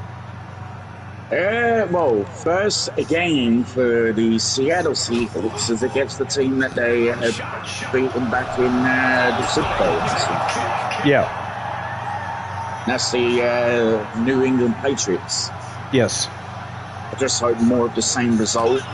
Oh! The same team.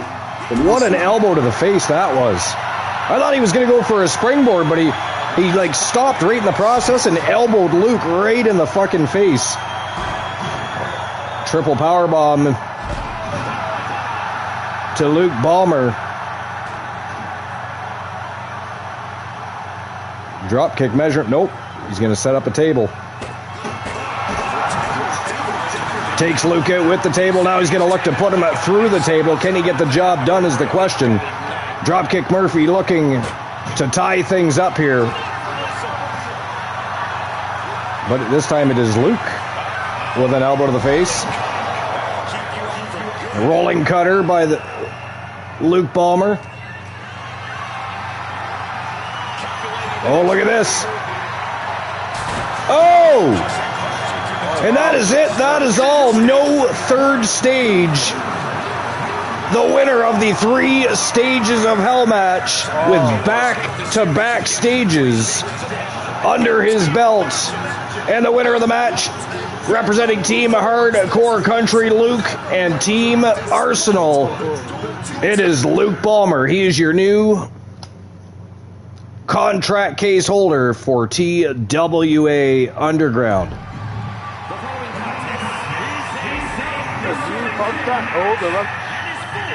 Sorry, say that again. He is the new TWA Underground contract case holder. Back-to-back stages in 3 stages of Hell. And here we go with our next match of the day. This is an iron submission match between the queen of the ring, Charlotte Flair, and the 262-day reigning and defending TWA Underground submission champion, Anna Jameson.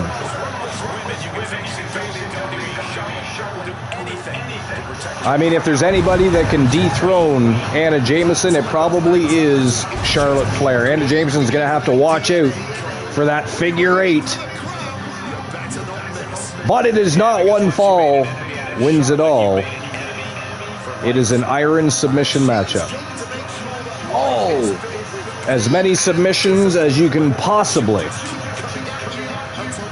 get under your belt inside the allotted time limit, which in this case is 15 minutes. 15. Oh, there's Team Denforcer right there. He says it's not looking good for Dropkick Murphy at the moment. He must have just started watching. He must be behind everybody else at this point in time.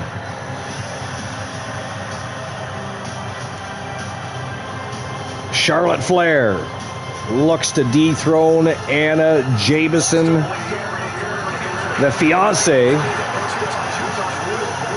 of our celebrated champion Mufasa, who again, TDL has been champion, I mean, since November of last year, if you can imagine. I mean, if you remember, TDL actually were the ones that defeated the Coalition back in November for that championship. So right now, TDL have been reigning, defending TWA World's Tag Team Champions for 271 days. And that is the fiancée of Anna Jameson. Again, she's been submission champion for 262 days. Reigning and defending. Oddly enough, Mufasa also a TWA submission champion, so the fiancé of Anna Jameson also has a submission championship, which he has held for 165 days. Team Mufasa HCC in very good shape as far as collection of gold goes.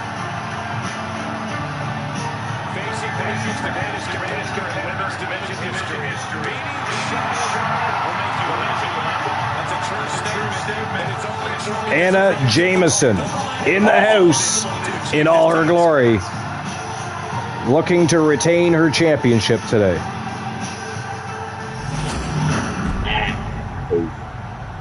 All right, what do you guys think? Charlotte Flair or Anna Jameson? J for this one.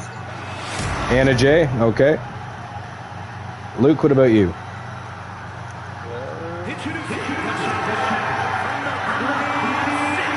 What's that? Anna Jameson and Charlotte Flair, yeah. Now again, do be reminded, it is a iron submission match. So they have to garner as many submissions as possible in the allotted time limit. But I do have to agree, I think Anna Jameson is going to defeat Charlotte Flair. It should be a really good match. Oh, it should be an excellent match, yeah. Should be an excellent matchup. Charlotte Flair, of course, part of Charlotte Flair, of course, part of the Outlaws from Team Joe Link. Became the #1 contender for the submission championship not too long ago. Speaking of Joe Link, I do see that he changed his gamer name as far as Twitch goes. What's it called now? Is it Master Link or something? Yeah. An interesting change. He's doing a lot of variety streams at the moment. He hasn't been doing... I haven't seen him do a wrestling show in quite some time, actually. I have not. Charlotte Flair off to a good start here. Anna Jameson fighting back. What she got in store for Flair? Ooh, powerbomb. Down goes the Queen.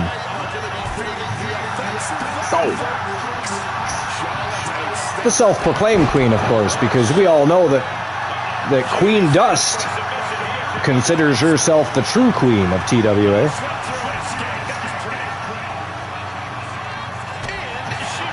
Maybe Charlotte and Queen Dust should be having a rivalry.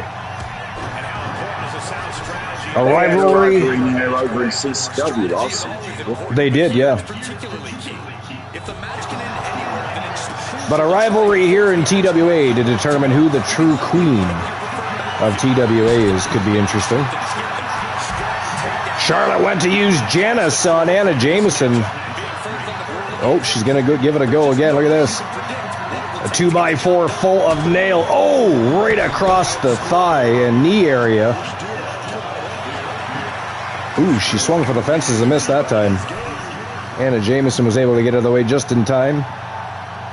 I couldn't have felt too good on the leg, however, having those nails driven into her thigh. Oh, power bomb by Charlotte Flair. Wowzers. Oh, figure 4 locked in. Oh, she's going for the figure 8. Going for the figure 8. But she is not tapping. The champion not tapping. She fights out of it. Anna Jameson fights out of the figure 8. Look at that. Wow. Not too many people do that. I will say that much. I will say that much. Not too many people are able to kick out of the figure 8.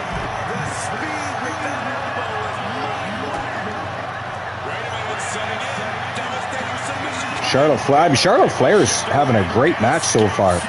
I mean, every time she gets a leg up on Anna Jameson seems to be able to counter and retaliate. So it is back and forth, but I tell you, Charlotte Flair started off the match quick. Both of these Vixen villains are definitely focused. Definitely focused and ready to go. So we talked about, Luke, I never got your, because you disappeared, but I never got your opinion on, so a new rivalry started, or looks to be getting started on Monday Night Raw, when there was an intense stare down, if you will, between Oba Femi and Braun Breaker. Where do you think that goes going forward? Because I have to assume that Oba Femi will be fighting for the World Championship at WrestleMania. You know what I mean? I assume that is probably going to be Oba Femi versus Roman Reigns, if I had to guess. So where does that put Braun Breaker, do you think?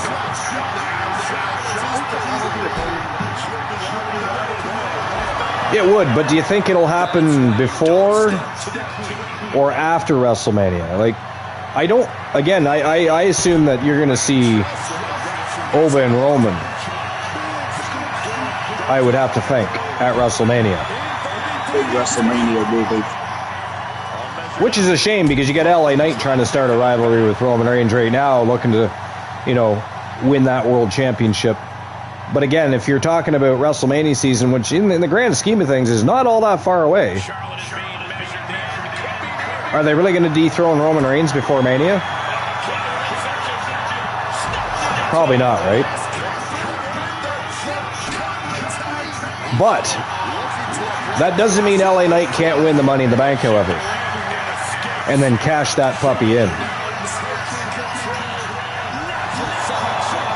But then again, if Oba Femi beats Roman Reigns, I can't see them having LA Knight.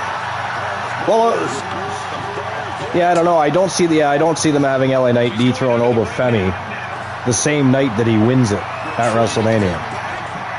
So I just don't know where everything falls in line here, because you got Braun Breaker starting a feud with the man that's probably going to be fighting for the World Championship at WrestleMania. And then you've got LA Knight feuding with the guy that's probably going to WrestleMania still as world champion, in my opinion anyways. So I don't know what to make of any of that, really.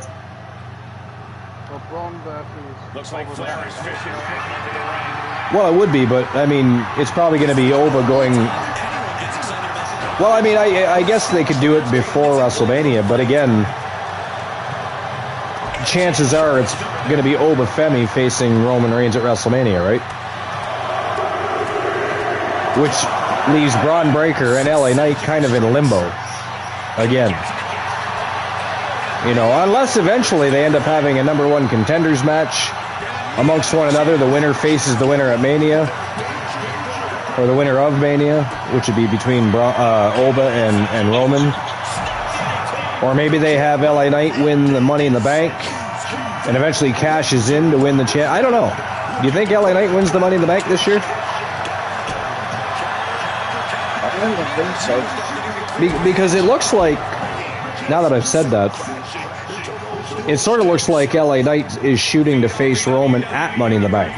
So maybe he won't even be part of the Money in the Bank ladder match. Who would you guys like to see win the Money in the Bank this year? Men's and women's. Yeah, and at this point,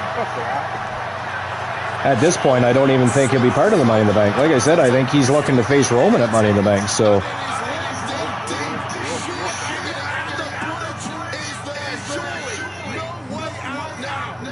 Charlotte Flair with another figure 8 here. Wow. It is 1-0 for Charlotte Flair in this Iron Submission matchup. Less than 7.5 minutes remaining of this Iron Submission matchup. That is unless I missed a fall. I don't think I did, though. I believe that was the first fall, so it is 1-0 for the Queen of the Ring, Charlotte. Oh, sledgehammer right to the midsection. I don't know why Charlotte is grabbing her knee. It was clear that she got hit in the abdomen there. And Anna Jameson looking for another toy. She grabs a bag full of tacks and dumps it all over the floor.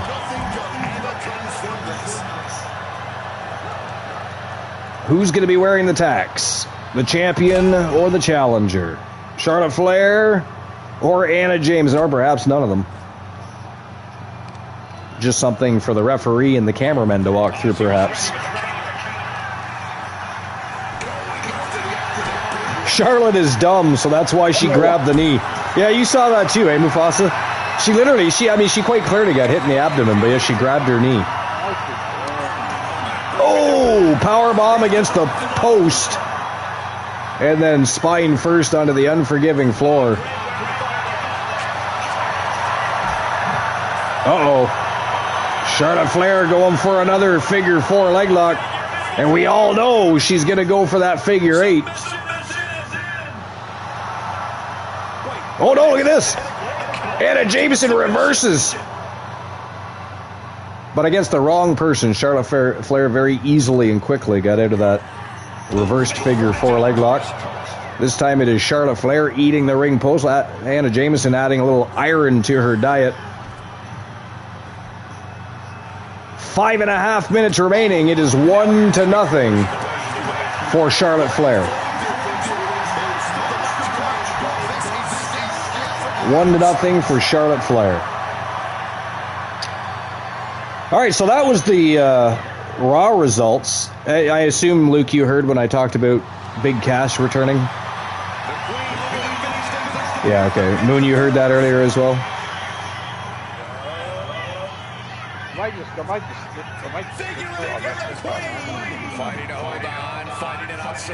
Well, I'm all done covering Monday Night Raw, so let's move on to SmackDown.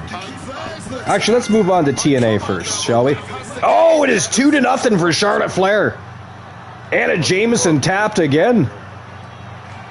This is not going how I expected it to go. Wow. The champion down 2 falls to none at the moment. So the latest TNA Thursday Night Impact, which was, of course, on August 6th. The episode was taped at the Liacris Center in Philadelphia.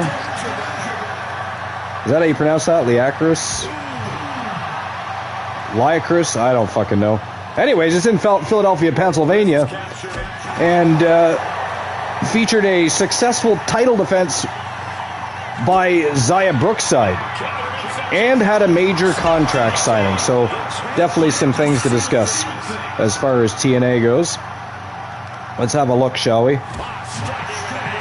So it looks like Matt Hardy, with Jeff Hardy, defeated Ryan Nemeth with Nick Nemeth via pinfall following a twist of fate.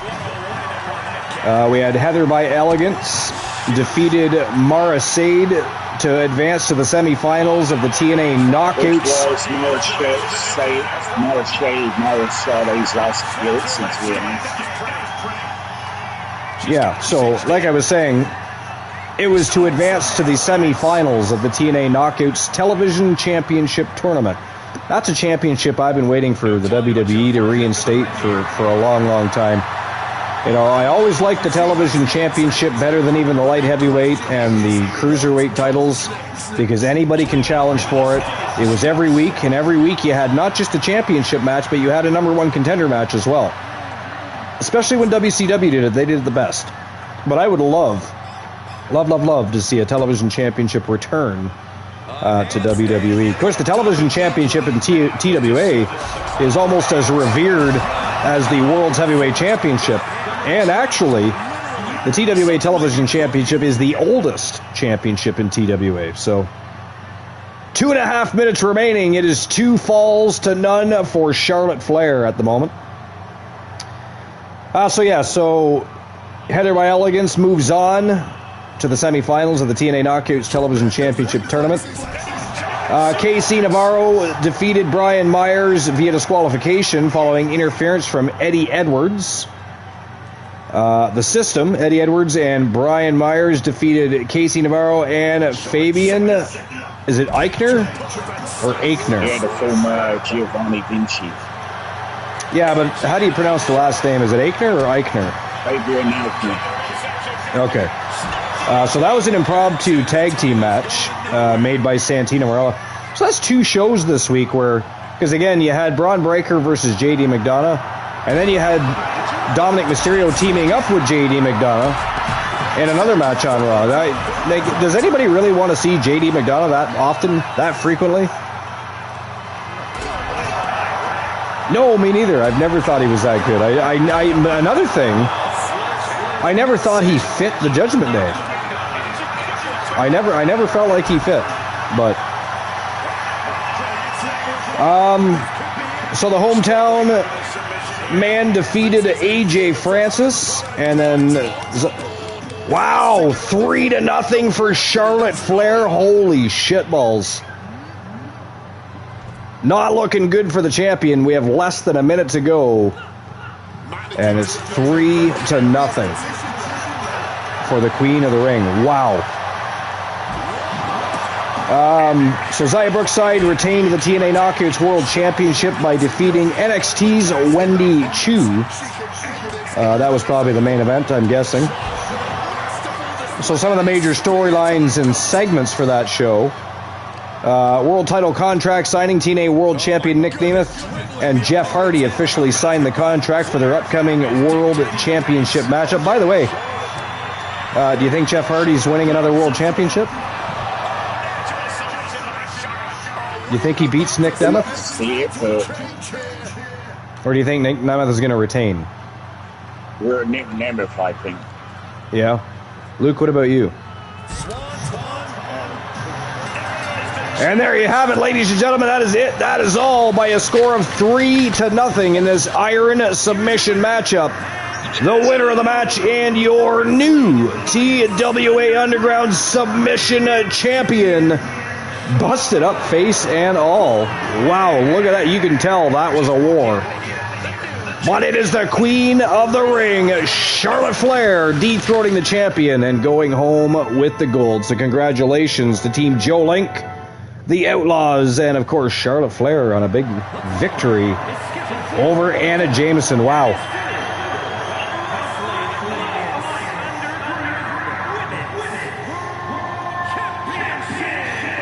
TWA Underground Women's World Championship matchup is next, ladies and gentlemen. Sky Sin, the reigning defending Lucha Libre Mega Champion taking on Alexa Bliss for the Underground World Championship. All right, what do you guys think? Sky Sin from Team Honeybee Wrestling, the reigning defending Mega Champion, or the reigning defending Underground World Champion from the Outlaws and Team Joe Link, Alexa Bliss? Who's winning? Who's walking out with the gold?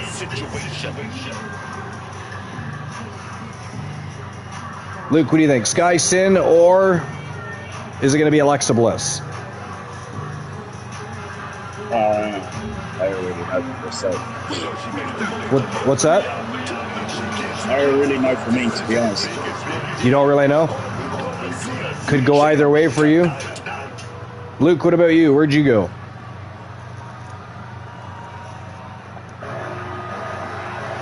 How dare he just up and disappear like that? He can't bother you about being Moondini anymore, because he's done that how many times now today, Moon?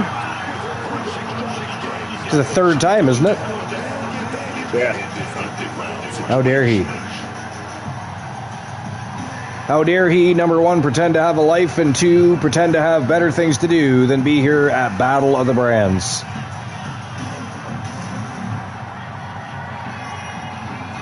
Sky Sin versus Alexa Bliss, the reigning defending TWA Underground World Champion. And it is an underground match. So this is going to get very ugly very quickly. Here we go.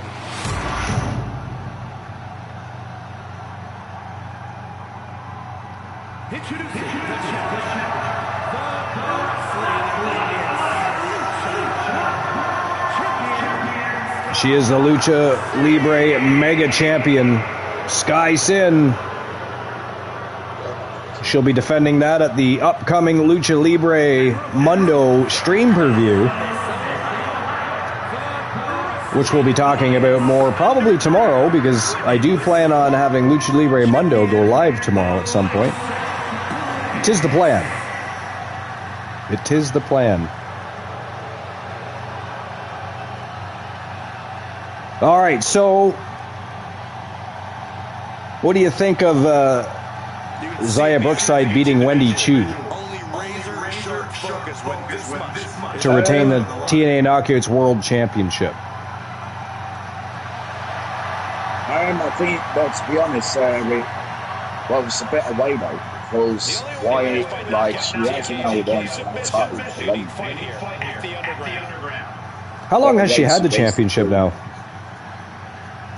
She's been champion for not long. Like maybe a month, isn't it?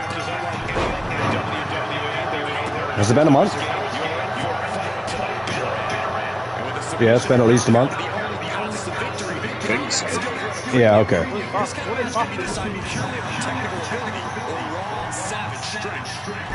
Didn't she what? She won the title on the 28th of June. 28th of June. So she's been champion just a little over a month.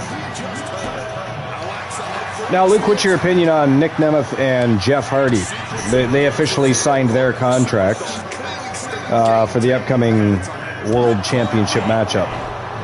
Do you think Jeff Hardy wins another World Championship, or do you think Nick Nemeth will retain? Okay. Some more major storylines and segments. The Order 4 implosion. New TNA International Champion Jason Hotch officially quit the Order 4 faction after heated backstage confrontation with Mustafa Ali, who made unsettling remarks to Hotch's family. Well, what are your thoughts on that? And are you guys fans of Mustafa Ali? I personally am. I like Mustafa. This guy should have been a Money in the Bank. It wasn't for Vince doing last minute changes all those years ago. Yeah. Yeah.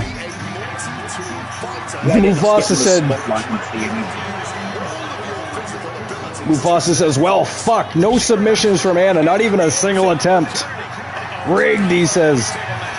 Just hate that it was Charlotte Flair that defeated Anna. I mean, I'm sure Luke isn't too happy with that either, Mufasa, just to be fair.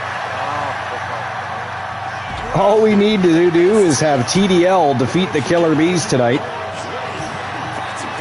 I mean, to be fair, you know, not to rock the boat or jinx anybody, but TDL, I feel like TDL walks out double tag team champions tonight. And actually, if they win both the championships tonight, they'll retain the TWA World's Tag Team Championships, but win the Underground World Tag Team Championships, they will be Triple Crown Tag Team Champions for the second time. That's how they actually ended up in the Hall of Legendary Accomplishments. They were the first team to ever win 3 Tag Team Championships at the same time. So that's interesting. But yeah, let's hope that TDL has a good showing. Which I'm sure they will, to be fair. I'm sure they will.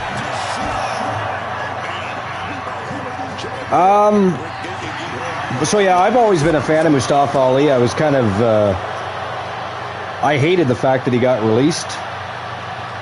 But I was glad he turned up in TNA. And is still using the Mustafa Ali name. That's great too. Last but not least, when it comes to major storylines and segments... Lockdown challenges. Moose challenged Frankie Kazarian to a match at the upcoming Lockdown event, which of course Kazarian later suggested should be an Escape the Cage match. What are your thoughts on that? Would you prefer it was just a regular Lockdown inside 4 sides of steel? Or would you like to see an Escape the Cage match? Because I gotta be honest, I've never been a fan of regular steel cage matches. Yeah, I've never been a fan of them.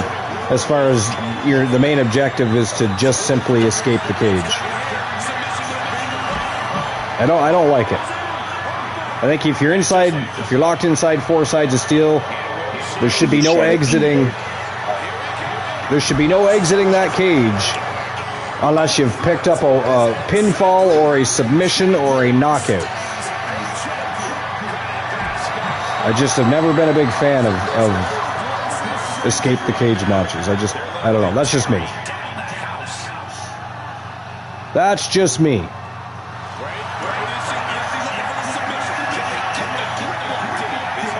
But yeah, what do you think? Do you think it should be an escape the cage match, or would you prefer them just to be in a regular Lockdown? It should be an escape.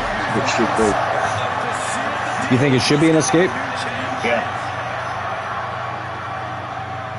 Okay, Luke, what about you? She's getting something from under the ring. There's only one Luke here. There you are. Wow!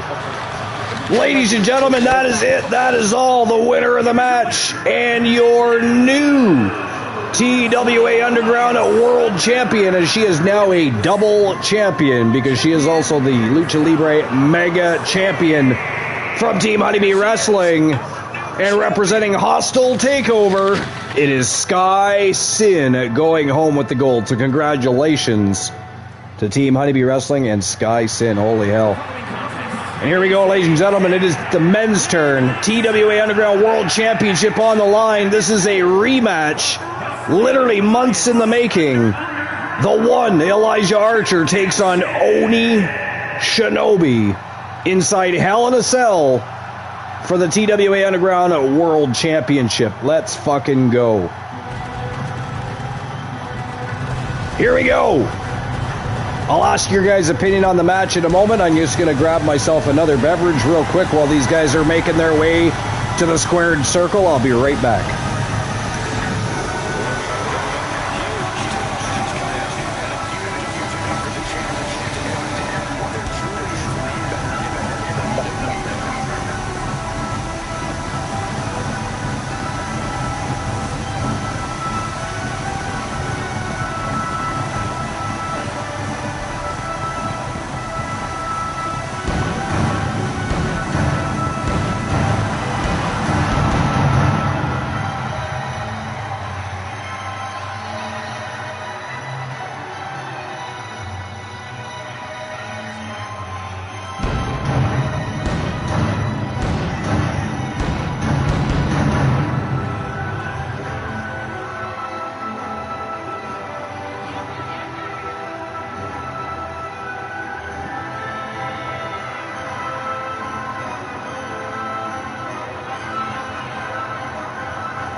champion.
Introducing the challenge from Toronto, Ontario, Canada, weighing in at 255 pounds, the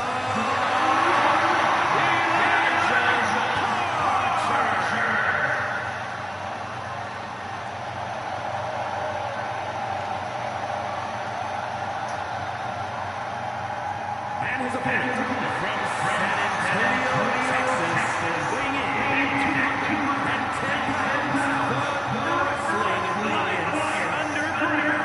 Goal.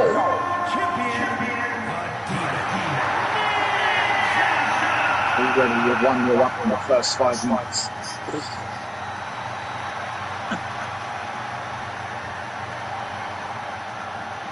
The champion thrives in these situations. Pride and heart will be tested.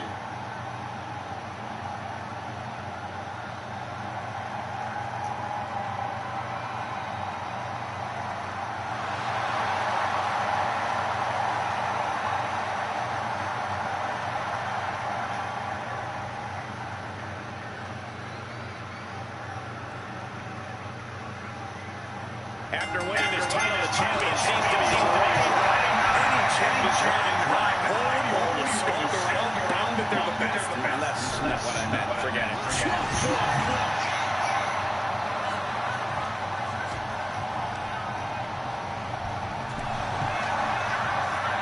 Both superstars countering one move after another.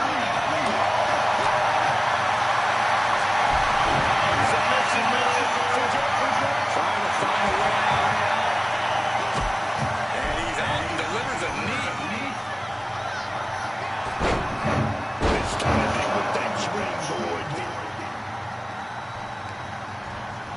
Getting put against the turnbuckles. DDT. Down for the pin. And he kicks out quick. Trying to catch him off guard with that attempt.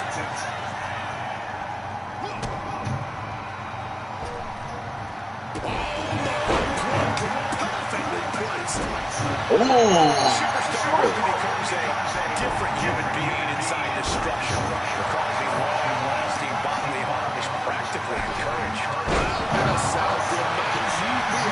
Shoulders down, penny predicament, and skirts out of the pen. And not more than a 1 count. He's still quite fresh. All right, I have returned. Action well underway, I see. What do you guys think? Can the one Elijah Archer overcome the demon ninja Oni Shinobi? Or does Oni Shinobi retain his title and walk out of Hell in a Cell with his gold? What do you think? Archer's win. You think Archer's going to win? I mean, it would be nice. I'm not going to lie. I mean, again, it took him over 2 months to get back in proper rankings to face him to begin with. Oni Shinobi's the one that actually defeated Archer for that championship. But they have fought it on more than one occasion, and Oni Shinobi has beaten Archer before. Oh! I mean, it's a good thing it's a Hell in a Cell match, because that was a ghastly thing to do. Spit the mist right in the face of Archer. Nice retaliation by Archer there, though.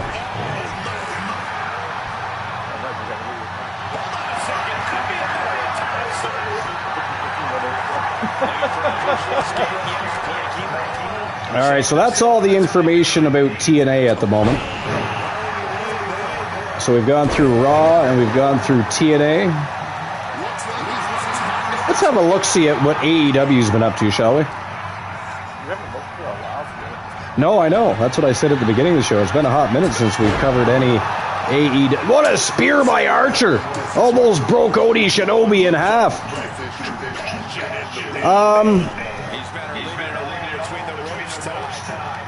So this is the complete match results from the special AEW Grand Slam Mexico edition of AEW Dynamite. Let's see, we had the Death Riders defeating Adam Copeland, Christian Cage, and the Young Bucks. Death Riders are, of course, John Moxley, Wheeler Yuta, and Daniel Garcia and Pac. Defeated Adam Copeland, Christian Cage, and the Young Bucks, which is Matt and Nick Jackson. I'm a little surprised they still go by the Young Bucks, though. Like, at what point do they just call themselves the Bucks? You know what I mean? They're not exactly spring chickens anymore, if you will. But yeah, so the Death Riders beat Adam Copeland's team of Christian Cage and the Young Bucks. Andrade El Idolo defeated Commander. What's that? They signed Andrade El Idolo. What did I say? I said El Idolo. Yeah. Same shit. I am not Spanish. Fuck you, Moon. How dare you? So anyways, Andrade defeated... I gotta tell you, I've never been a fan of Andrade. Really not a big fan of Andrade. I just don't think he's anything really special. But apparently Charlotte Flair didn't think so either, to be fair. Anyways, defeated Commander and Tommaso Ciampa in a three-way match to win the #1 spot in the upcoming All In London Casino Gauntlet. Wow, look at that! That is it. That is all, ladies and gentlemen. The winner of the Hell in a Cell matchup and your new TWA Underground World Champion. He is representing the Coalition, the one Elijah Archer, going home with the gold. And he's got to be ecstatic about that because, again, it took him many moons to get back in line to face Oni Shinobi to begin with. And he comes out on top. The winner and new, the one Elijah Archer. Fuck yeah.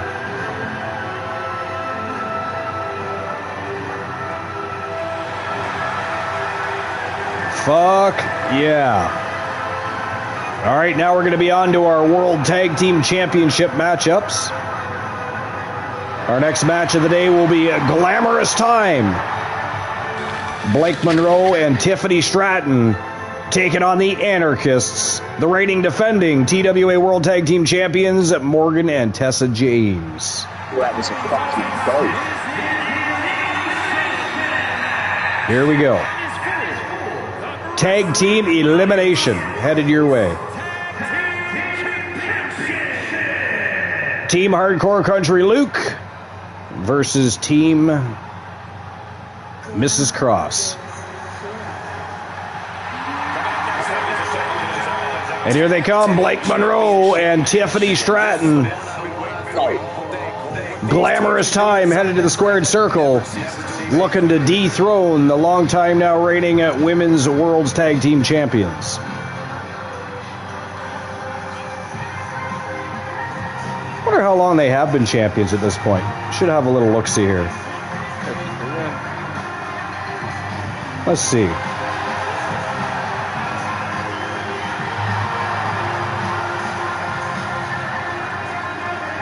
So they have been champions since May the 5th. So they've had quite a lengthy run at this point. I mean, nothing in comparison to, say, TDL. But when was the last time you saw anybody hold a championship as long as TDL has? Or Anna Jameson by the time she lost that championship anyways. 262 days, Anna Jameson reigning and defending. TWA submission champion before losing to Charlotte Flair here at Battle of the Brands. And here comes the champions. They are the TWA World's Tag Team Champions and the TWA Underground World's Tag Team Champions. The Anarchists, Morgan and Tessa James. Now remember, this is not one fall wins it all. It is tag team elimination.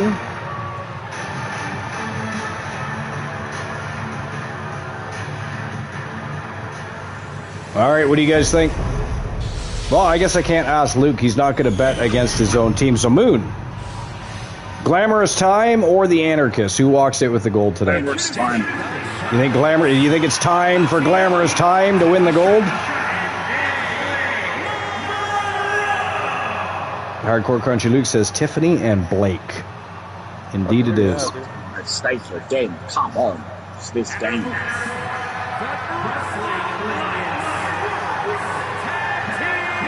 Mufasa says, oh, thank God I'm not cursed. 86%.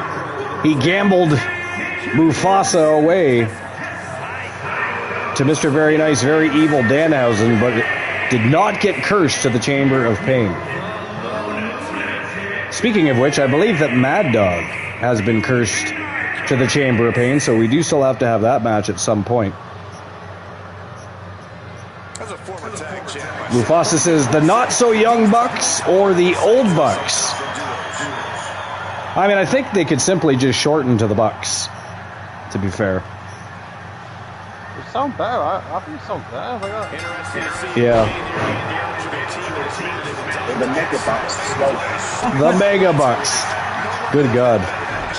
We are well taken champions over in CCW. I mean, who knows? If they ever ended up in WWE, they might be called that. The Mega Bucks.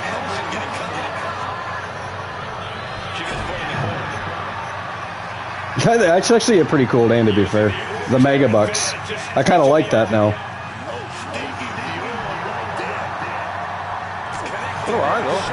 Yeah. It's always broken with that guy. I know. I don't know what's wrong with it. And honestly, I went and retested it over in the Twitch chat because that's where I tested it initially and it worked there. It was also broken there, so I don't know what's wrong with it. I'll have to figure it out. I will have to figure it out. Look at the size of Tessa James. It's crazy. Morgan and Tessa are both gargantuans in the women's division.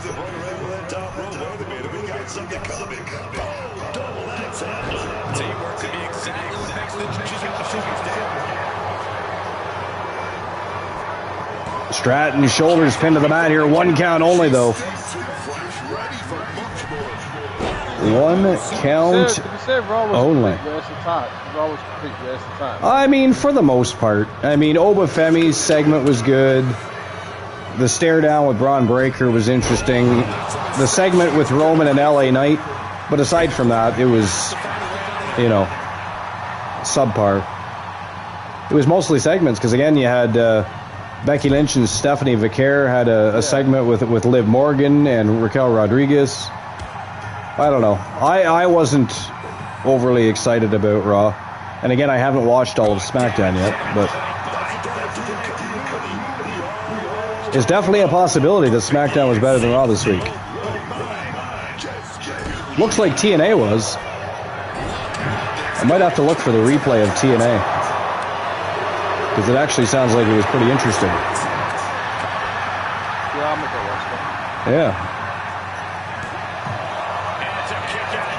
Speaking of which, we were going over the results from AEW. So after the three-way matchup win by Andrade, it was Willow Nightingale, Jamie Hayter, and Alex Windsor defeating Mercedes Moné and Divine Dominion, which is Lena Cross and Megan Bain. They won by pinfall. I mean, probably not. Maybe, who knows? Depends how bored I get later, I suppose. Kyle Fletcher, who is the champion, defeated Speedball Mike Bailey to retain the AEW International Championship.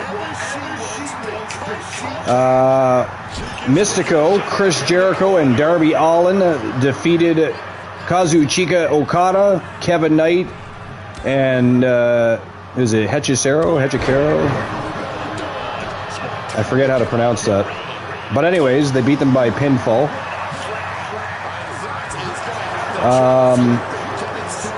What the fuck name is that? Is that Persephone? Perspahony? I don't fucking know what name that is. Why do they have to have such retarded names? But anyway, defeated Chris Statlander via pinfall. Hangman Adam Page and Bandito and Brody King defeated The Demand, Ricochet, Bishop Khan, and Toa Leona. So they are the new AEW World Trios champions. Then Will Ospreay defeated Mark Davis in a very bloody Mexico City street fight. So some of the major event highlights. MJF returns after Andrade El Idolo won his qualifier. MJF made a shocking return and laid out Andrade, declaring his own intentions to win the Casino Gauntlet at All In. The title change, of course, the trio of Hangman Page, Bandito, and Brody King successfully dethroned The Demand to capture the trio's titles in front of an electric home crowd for Bandito. And some All-In momentum. Willow Nightingale pinned her upcoming All-In challenger, Mercedes Moné, with a backslide to secure a massive psychological advantage heading into Wembley. But I mean, let's face it. Yeah, probably. Probably. And if Mercedes Moné has already put over Willow Nightingale, that probably means Mercedes Moné wins their next match together. If I had to guess. And that's it for AEW Dynamite. Actually, to be fair, it doesn't even sound like that AEW was a very bad show this week. Sounds kind of interesting. Mark Davis facing up against his former stablemate. Yeah. Part of a faction in New Japan. Yep. The United Empire. You know, I just realized I don't even know what superstar I am yet for the day, so I'm going to check that here in a second. Mufasa says, I'm probably the only one here that hates Megan Bain because I find her annoying and she no-sells every move of somebody. Yeah, that's true. She does. I don't like when people no-sell, period. You know? I've never liked that. It just doesn't make sense to me to do such things. All right, let's see what superstar I am today.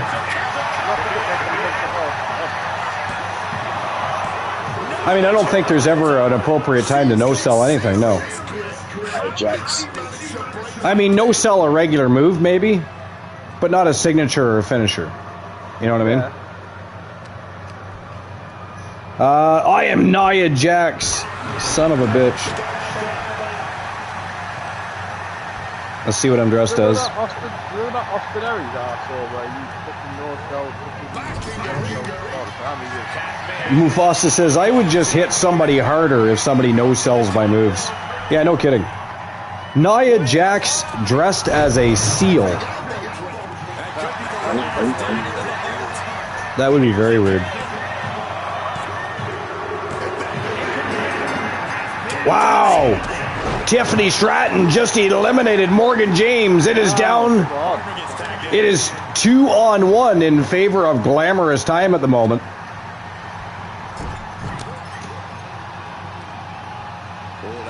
Wait a minute, is that Morgan or Tessa remaining? I think it's Morgan. No, it's Tessa. Morgan was eliminated. Did I already say that? I might have. I've been trying to pay attention and read the chat at the same time here. What vehicle am I driving? I'm driving a drag car. So Nia Jax dressed as a seal, driving a drag car. Nice. I see that. Hardcore Country Luke is the immortal Hulk Hogan. Oh, nice move by Tessa James. Tessa looking to even the odds here. And she does it. Blake Monroe has been eliminated. It is all even Steven. It comes down to Tiffany Stratton and Tessa James for the TWA World's Tag Team Championship.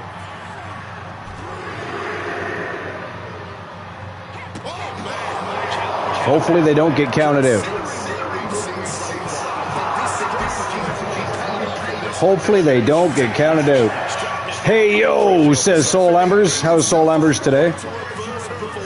What's new and exciting, sir? By the way, Luke, so you're Hulk Hogan. What are you dressed as?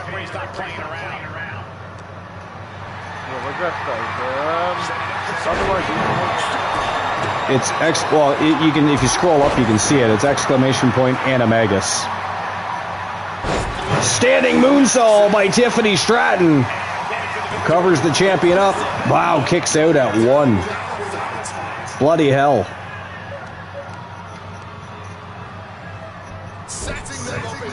Stratton whips her hard to the corner. She's going back upstairs here. Oh! Corkscrew body splash. Covers her up again. But only gets a 2 count. 2 count only. Do you see where it says exclamation point Animagus? Yeah, you just gotta type that in. You're a llama. Hulk Hogan dressed as a llama. Now let's see what he's driving. Let's see what he's driving.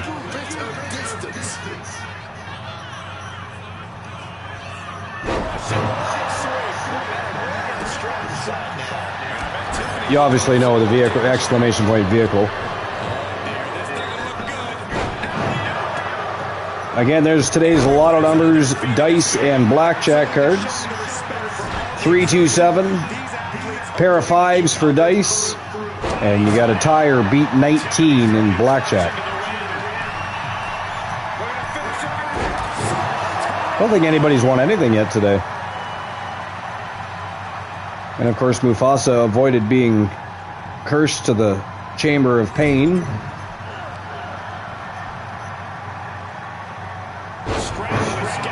Mufasa was 96% Extreme Championship worthy. Close, but no cigar there. Close, but no cigar.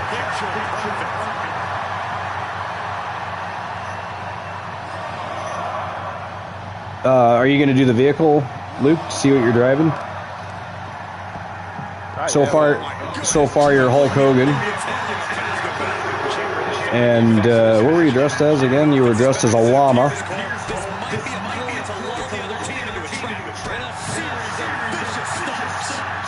You got 488 on Lotto earlier? Okay.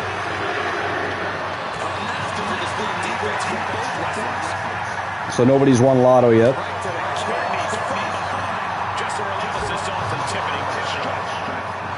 It's shocking. Rocky Cross has normally won something by now. What in the blue hell's going on?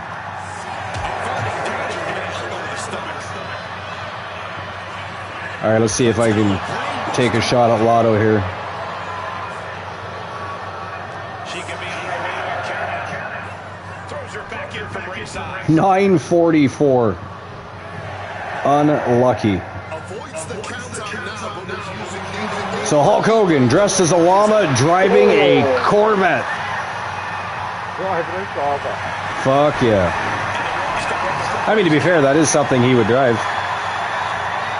It is something the immortal Hulk Hogan would definitely drive.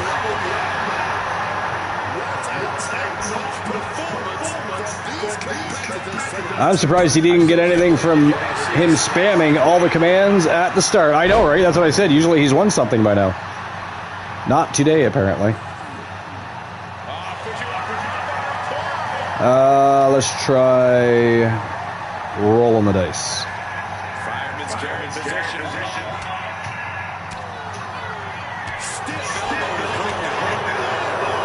A 2 and a 4. Unlucky. Let's try blackjack. And there you have it. That is it. That is all, ladies and gentlemen. The winner of the Elimination Tag Team matchup and still the TWA Women's World Tag Team Champions representing Mrs. Cross. It is Tessa and Morgan James. The Anarchists are going home with their gold. Still your TWA World Tag Team Champions. So congratulations to Mrs. Cross. The Nexus didn't win today, but the Anarchists certainly did. They are still your tag team champions. And here we go, guys. This is the big one. TDL and the Killer Bees. Both titles on the line. It is literally TWA Underground versus Wrestle Wars Genesis here. Champions versus champions. The Killer Bees versus the 271-day reigning and defending TWA World's Tag Team Champions, TDL. This is going to be an interesting one. This is going to be an interesting one.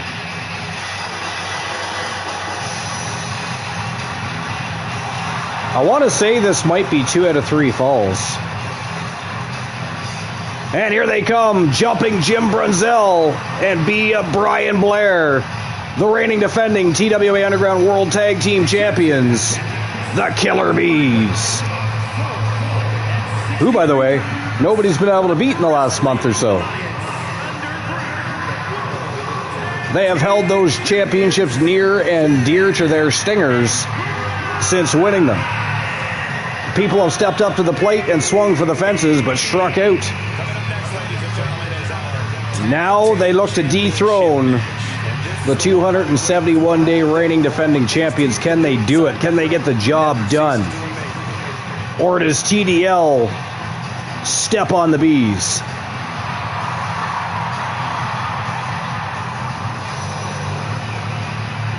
I mean, for me, this is one of my most anticipated matches of the day. I've been waiting for this matchup.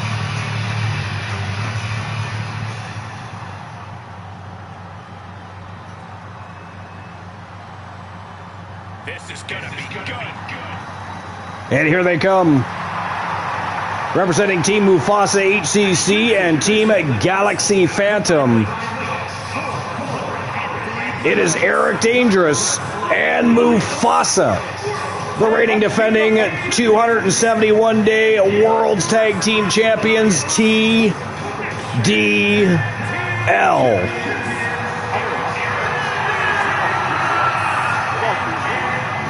After TDL, we have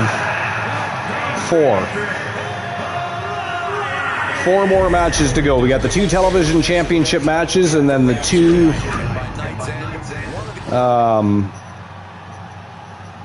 2 world championship matches. Because we got Alexis James versus Serena Lux, Inswain versus Zach Payne, Jade Cargill versus Selena Price, and BLK versus the Lone Wolf Rex. Funnily enough, BLK won that contract case that gave him a guaranteed matchup with the Lone Wolf Rex at any time of his choosing, but then he also became the #1 contender. So now he can literally challenge the Lone Wolf Rex without even using his contract case. He can save that for another time if he wishes. Crazy.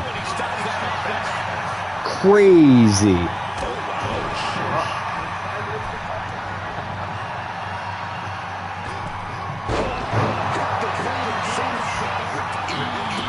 Not even a 1 count there. I don't even know who's who. This could lead to some very dirty antics later by the Killer Bees when you think about it. Normally they're not wearing masks. Today they're both wearing masks, so you can't even tell who is who. I mean, I can tell who's who by, you know, they're because jumping Jim Brunzell, not in quite as good a shape as B. Brian Blair. But if you're not paying attention, you could get fooled very easily by the Killer Bees, again, who are both masked today.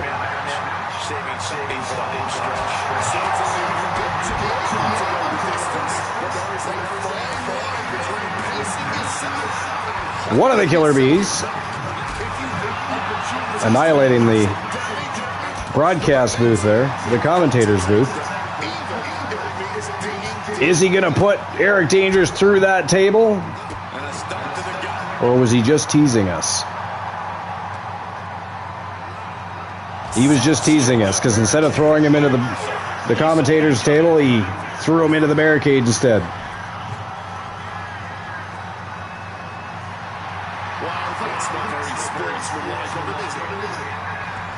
Well, that's right. It's not 2 out of 3 falls. This is an Iron Tag Team matchup. The Iron Tag Team. Actually, I believe the 2 out of 3 falls match is our main event. I believe it is the main event. All right, we have but one show left to discuss, and that is SmackDown. Why are we laughing, Luke? What's so funny? Do enlighten us. What else in your life right now is more important than Battle of the Brands? We all want to know. Eric Dangerous pounding away with that sledgehammer. Okay. So the WWE Friday Night SmackDown episode was headlined by a chaotic, undisputed WWE Championship match. The crowning of a new United States Championship #1 contender, and a semifinal match for the King and Queen of the Ring tournaments. Wait a minute, that's an old one. What the hell are we talking about here? That's the wrong information. You have to take this stuff out laughing at. What the hell? Well, I don't know why you'd be laughing at that type of stuff. That's the first time we've actually read the wrong results. Now I got to find the proper results.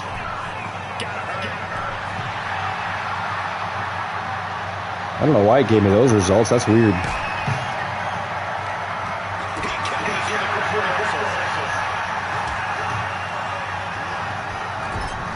There we go. I'm reading that go, wait a minute, that didn't happen. That did not happen, but so here we go. August 7th, the proper date for SmackDown results. Of course, featured dramatic fallout from SummerSlam. So Baron Corbin defeated Trick Williams to retain the United States Championship, which I don't understand, by the way.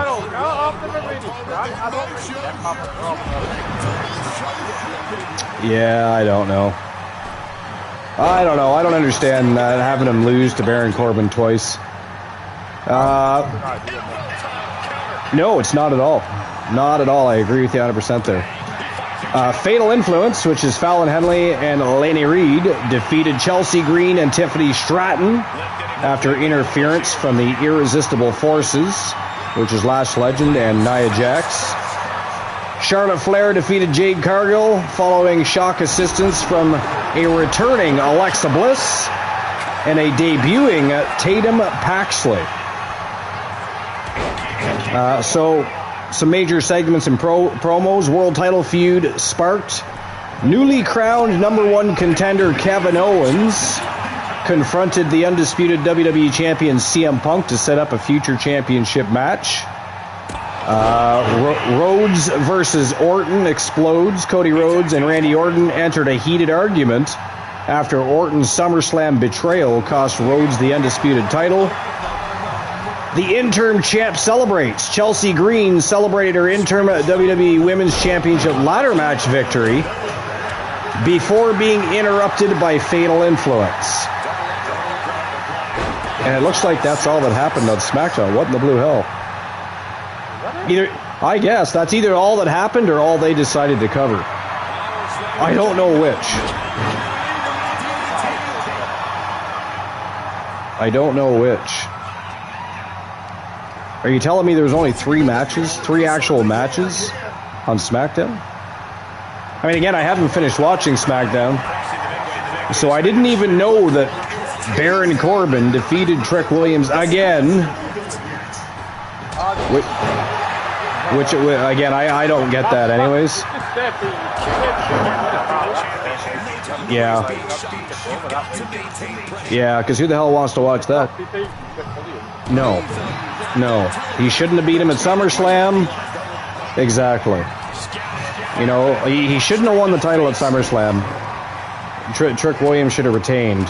If they wanted to have him have a rematch and beat him in a non-title match, and find a way to beat him in a non-title match, okay. Because that would even up their feud at 1 win apiece. But he's now lost twice to Baron fucking Corbin.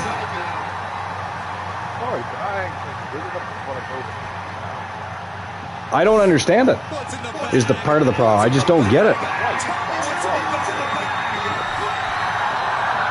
I don't see how that benefits Trick any. I don't get it.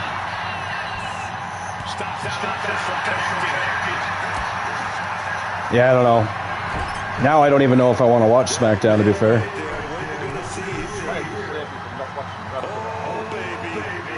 Right?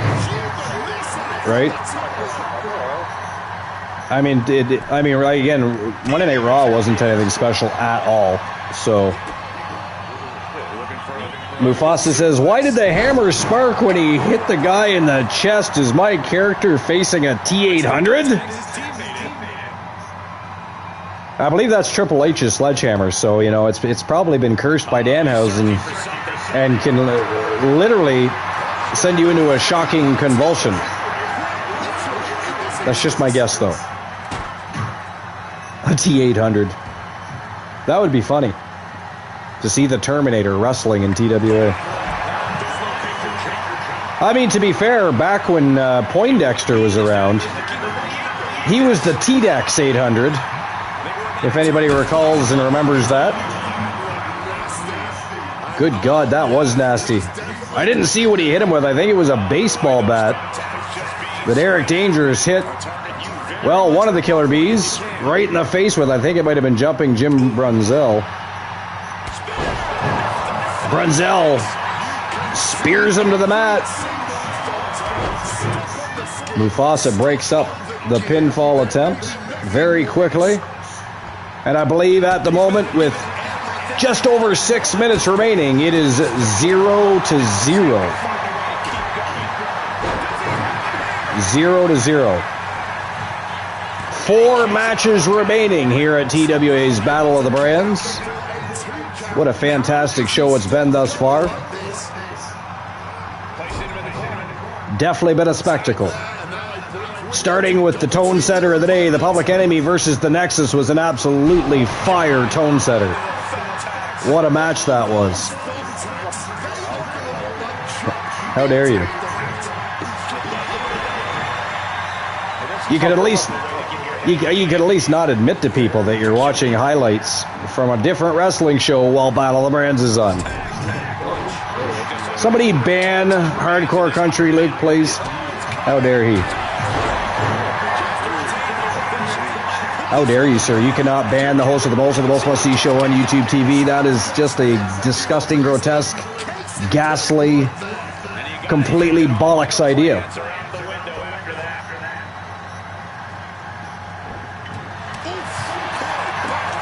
All right.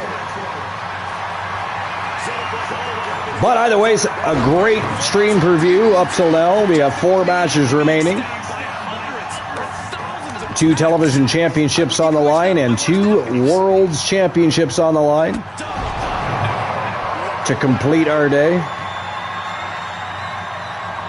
We still have the undefeated Inswain, who, by the way, is also the reigning defending TWA Speed Champion from Team Denforcer.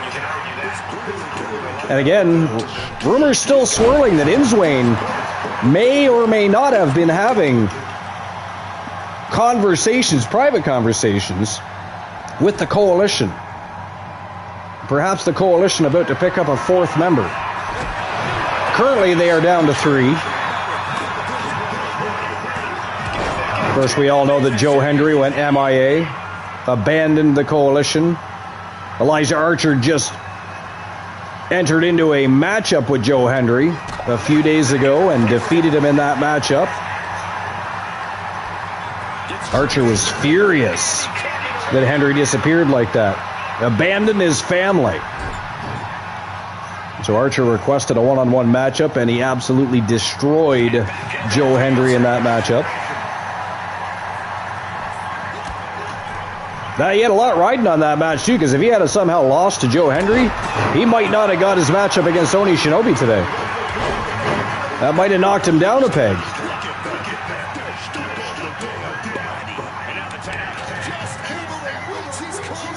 It happened again. It sparked again.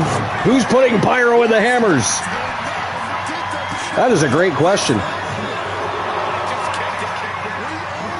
That is a great question. Oh, he went for a knee to the face, but missed. Still 0-0, ladies and gentlemen, with just over 2.5 minutes remaining. It is an Iron Tag Team matchup.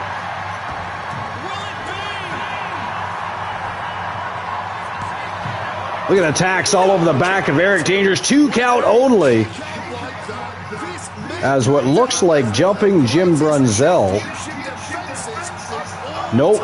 I think that might be B. Brian Blair, actually. Either way, a Killer Bee kicked out at the count of 2.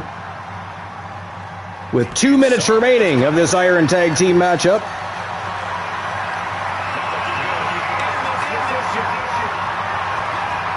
Snake Eyes.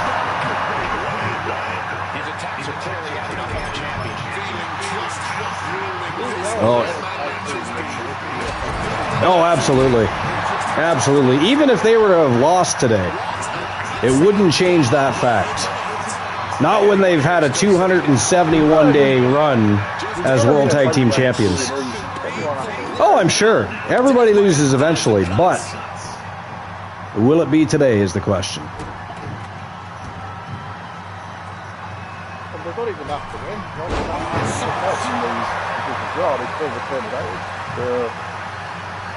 I don't know, but Eric Dangerous has tacks literally all over his back at the moment.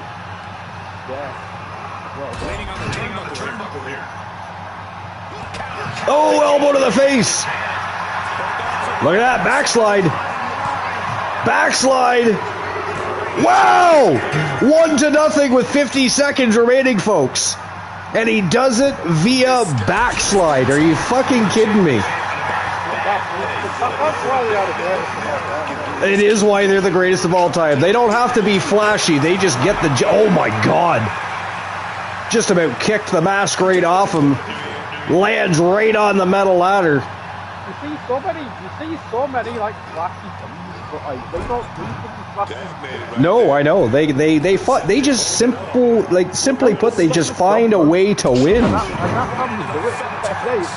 Right? Well, they've had the belt for 230 days. 271 days. 71 days. Yeah. 5 seconds remaining.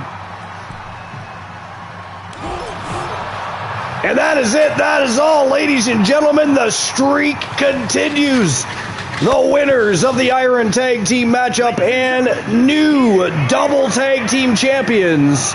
They are now the TWA Underground World Tag Team Champions, and they are the reigning, defending 271-day World Tag Team Champions, representing Team Mufasa HCC and Team Galaxy Phantom. It is Eric Dangerous and Mufasa TDL. Wow. Holy fuck. Well, actually, they are Triple Crown champions because they also hold in their possession the TWA Speed Tag Team Championships. Yeah. 3 tag belts, and that's the second time they've done it because that's exactly... Yeah, that's how they got into the Hall of Legends. That's how they got into the Hall of Legendary Accomplishments, was by winning 3 tag team championships. They're the only team to ever do it. At the same time. All right, here we go. Our first television championship match of the day. Alexis James from Country Dominance and Team Hardcore Country Luke looks to dethrone Serena Lux. I believe this is a straight up 1v1 matchup, Luke. I think it is, yeah. I think it is. I'm not 100%, so don't quote me on that.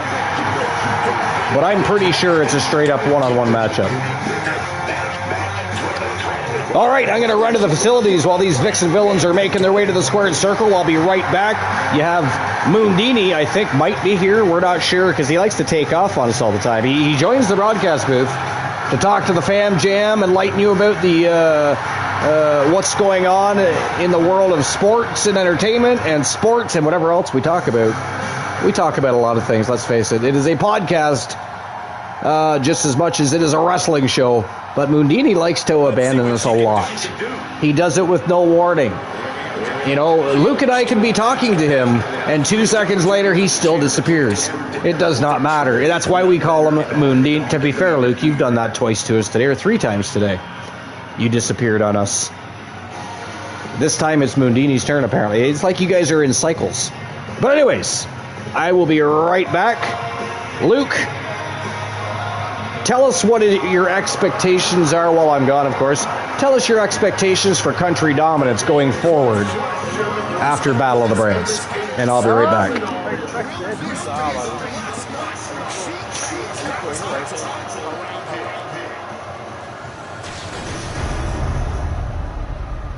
My expectations, I want to see Nicky James involved also, like good job with it. Introducing the challenge from Richmond, Virginia, Alexa James.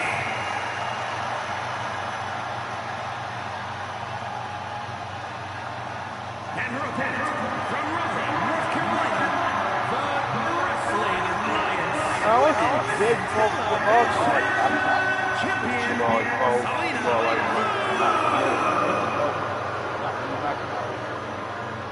try getting more involved a bit. I'll be about part of Alexis.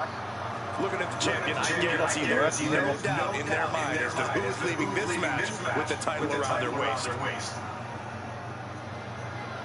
I'm going to do a little bit of role play for Nicky, and we're going to see where it goes from there. We've got the promo. I can't leave it just sit here. And there's an argument between men for a while.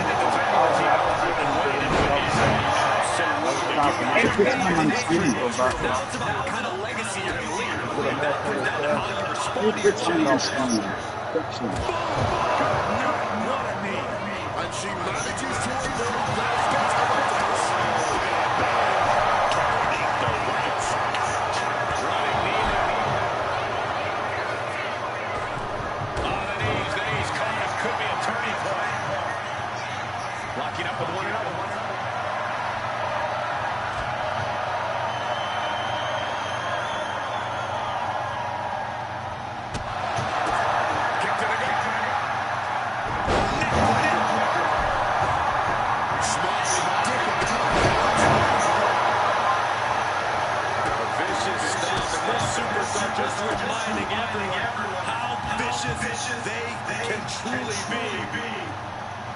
Hammerlock applied. And this superstar is just imposing their will on their opponent.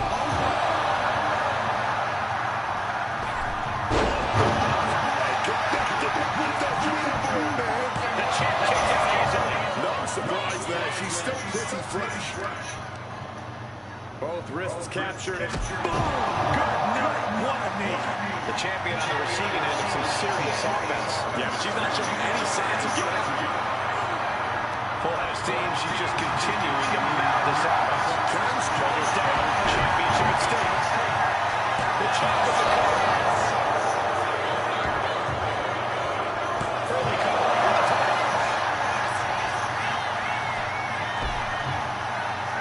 The champion dodges the 2 count. Early 1 count. Just a win. The impact on that close line. And there's another one.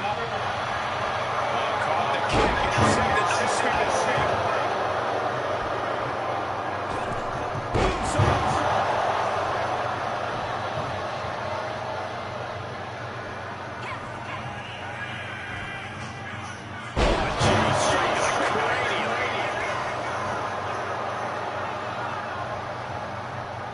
Stirring up, but she has no idea what's about to come.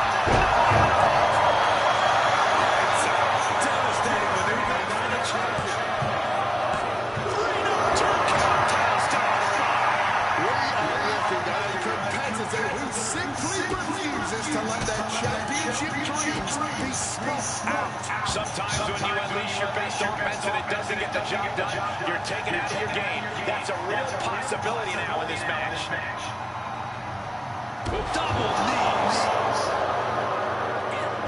She avoids the attack. The situation gets worse for her with every attack. Yeah, she's really tilted this one in her favor. 3 big knees. Shoulders are down. To retain.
I don't know who won next.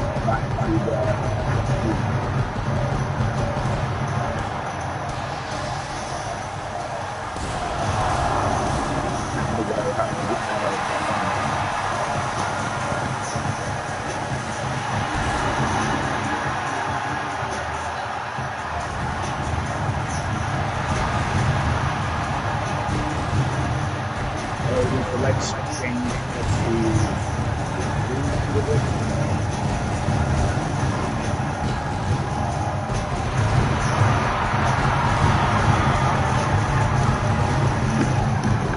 Holy hell, that match was fast. I can't believe Serena Lux took in Alexis James that quick.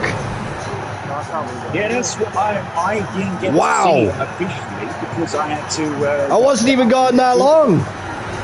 So Serena Lux, still the reigning defending TWA television champion. Congratulations to Serena Lux. But our next match, champion versus champion. The reigning defending TWA speed champion, Inswain, from Team Den Forcer. Possibly a future coalition member if rumors and the IWC are correct. I guess we'll see. But he is set to take on the Phantom, Zach Payne, for the TWA Television Championship. Can he become a double champion? Will Inswain remain undefeated? Because he is undefeated and reigning defending TWA Speed Champion. We are going to find out right now.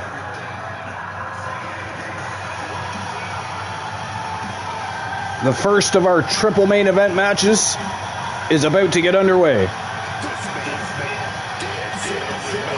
Zach Payne is the TWA Television Champion and the reigning defending TWA Legends Champion from Team Ace Haunter. And of course, the leader of the Ego Club. His partner in crime, of course, Ethan Page. I want to know, like, what the fuck is happening there? I don't know.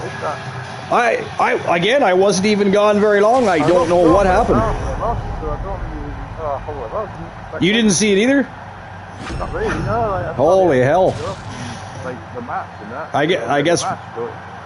I guess the three of us are going to have to go back and rewatch that match. Wow. Mufasa says Zach got this one. You think Zach Payne's going to retain, do you, Mufasa? You think he's going to hand Inswain his very first loss? We shall find out.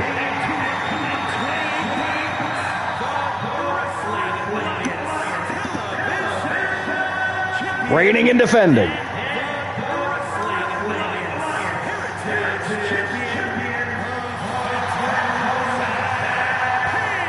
Here we go. Team Ace Haunter, are you ready? With this championship title in play, you can expect this match to be something special. All right. It's about to get... Whoa. What is my screen doing? My phone was just doing some really weird crap. Just doing some really weird crap. Anyways, it's about to go down. It is going down.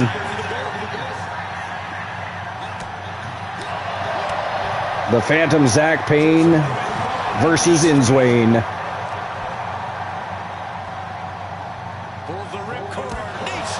Inswain is... Right now, it doesn't seem as quick as he thought. It must be just, I don't know. Well, I mean, for a championship matchup, it was pretty quick. I wasn't gone very long, and it was already over before I was able to make it back to the broadcast booth. I don't know.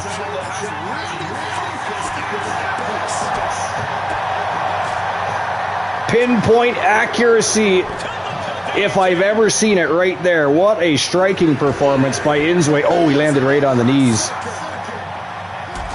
Landed right on the knees of Zach Payne, he did.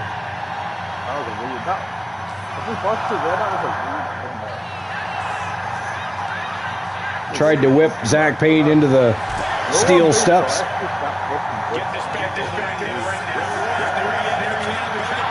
Except for today, apparently.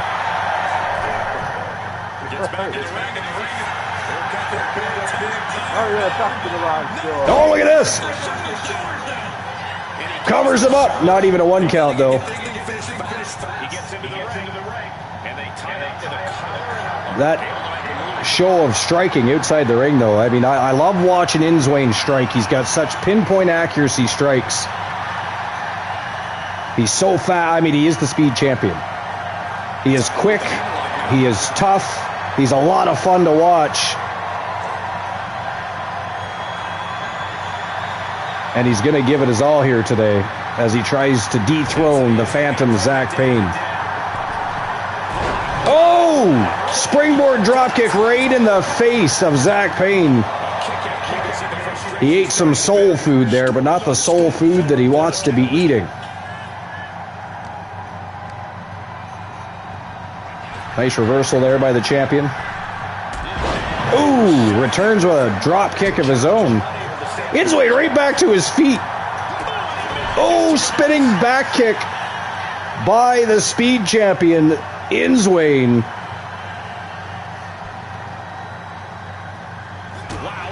Oh, what the fuck was that? That was like a backflip kick. What is he, Bruce fucking Lee? Did you see that shit?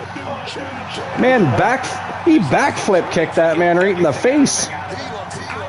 Good God.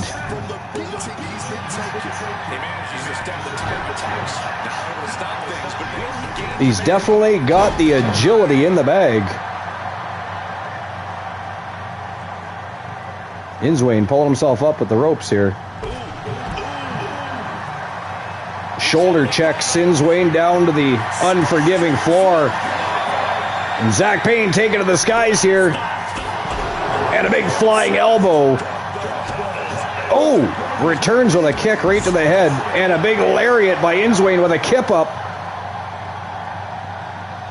Inswain not willing to be... Oh, a Pele kick. Oh, my God. Inswain on a roll here. Nice reversal by Payne. Back into the ring goes Inswain.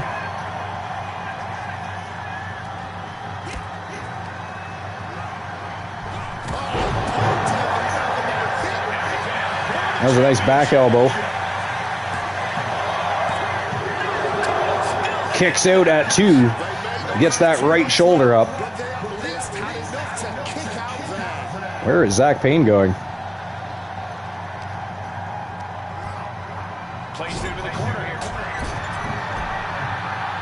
Big body splash in the corner.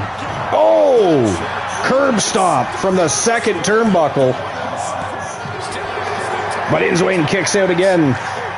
Again, he gets that right shoulder up just in time. Oh, Zach Payne. A little directionally challenged there. He missed the mark there. Inswain blocks it. Covers him up. Oh, Zach Payne reverses. No way! Wow! Ladies and gentlemen, that is it. That is all. The winner of the match, and still your TWA television champion, and handing Inswain his very first taste of defeat, the Phantom Zach Payne from Team Ace Hunter. Of course, that was not a double championship matchup, so Inswain is still the reigning defending TWA Speed Champion.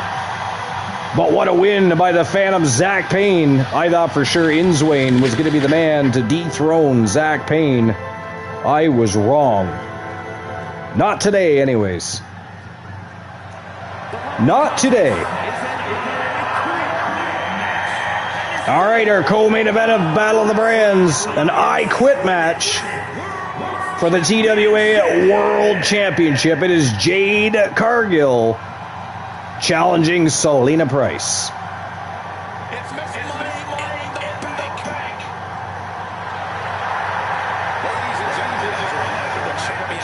All right, what do you think, Luke Moon? Jade Cargill, or who do you think's winning? Jade Cargill or Selena Price? Moon says Selena Price. You think Selena Price as well?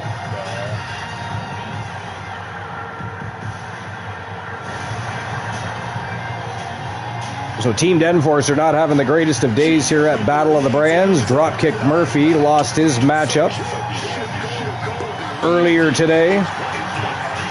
And now Inswain with his very first defeat. Both great matches, but both came up just a little bit short. Elijah Archer, the only coalition member to win his matchup today, defeated Oni Shinobi to once again become the TWA Underground World Champion. And here comes the champion, the reigning defending TWA Women's World Champion, Selena Price.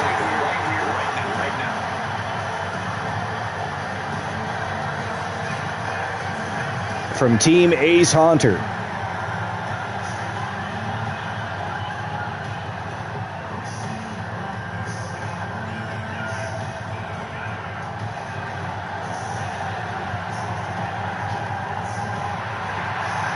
co-main event time.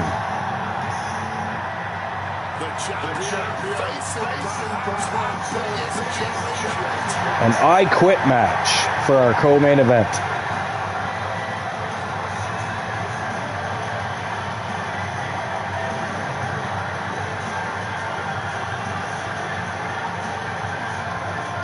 But I do agree with you guys. I believe that Jade Cargill has probably bit off more than she can chew today. I think Selena Price defends the championship. I think she makes Jade Cargill quit.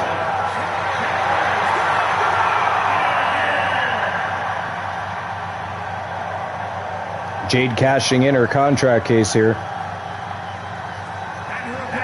Again, when it comes to the main event, BLK does not have to cash in his contract case. He can save that contract case.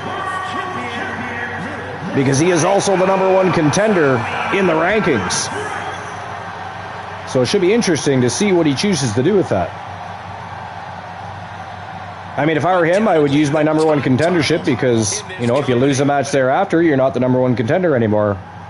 If he does it today, he still has the contract case to back him up later. And of course, if he is able to defeat the Lone Wolf Rex, he can always use that contract case to challenge Archer.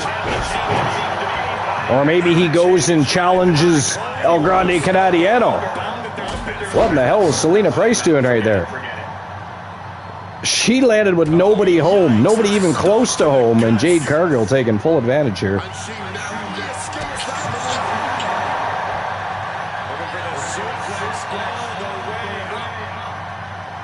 Out the back door goes Jade Cargill.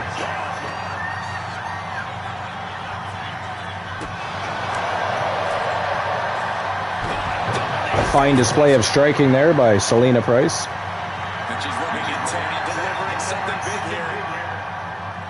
Well, I think we've pretty much covered everything as far as it goes with pro wrestling. What else did we have anything else we were going to talk about, Luke? I forget.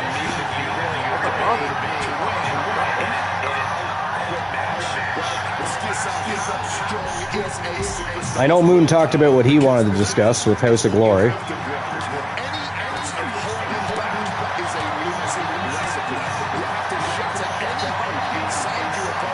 By the way, Moon, what is I forget if we mentioned it earlier, but what is the Yankees' current standing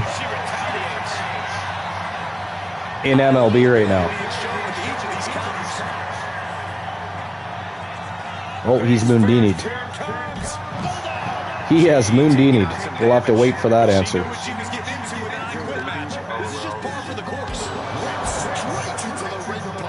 He's always Moondiniing. He likes to make people think that he actually has a life outside of CCW, right? So I think he disappears just to make it look like he's busy. Make it look like he has other things on the go.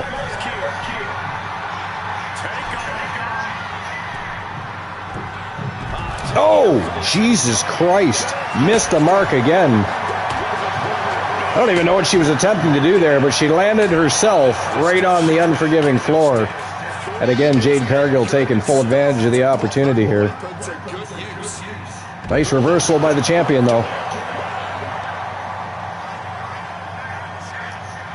Nice reversal by Le Champion.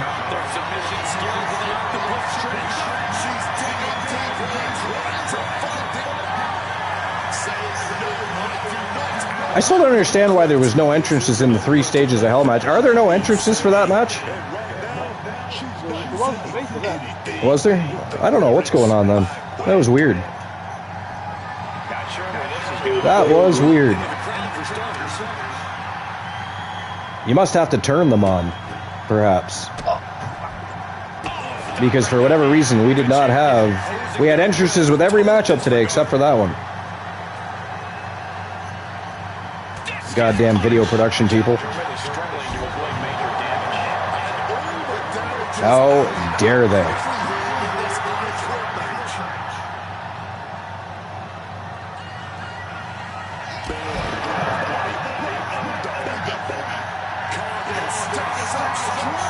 Cargill getting stalked here by the champion. It's an I Quit match, so there are no countouts. And Jade Cargill just ate the floor. Referee gets the microphone out. Is Jade gonna quit? I guess we're not gonna find out because the champion picked her right back. Oh, look at that reversal. Champion gets whipped to the floor. Oh! Big jumping front kick right to the face by Jade Cargill. The champion gets right back up though. And a choke slam from Jade. She's able to steer clear of that attack. Another display of striking by the champion here. Some beautiful leg strikes. Oh, she went to go for a falling headbutt to the face and ended up nailing the floor. Not what the champion was expecting there.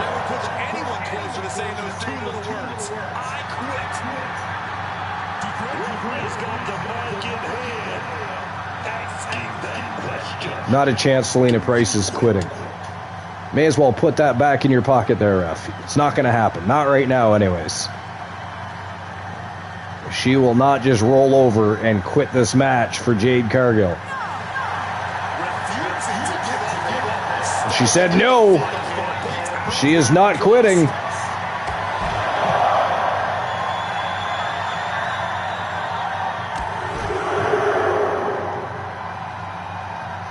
She's going to complete the trifecta. 3 back-to-back lariats right across the breasticles of Selena Price.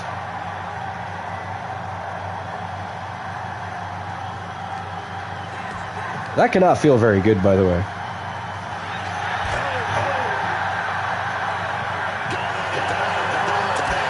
Oh!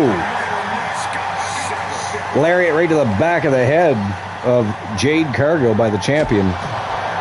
Follows up with a big knee right to the face. Ripcord knee strike.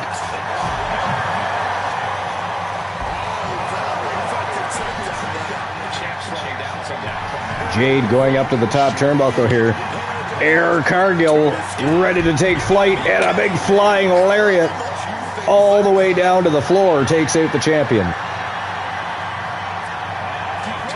Oh, look at this. Locked in a torture rack.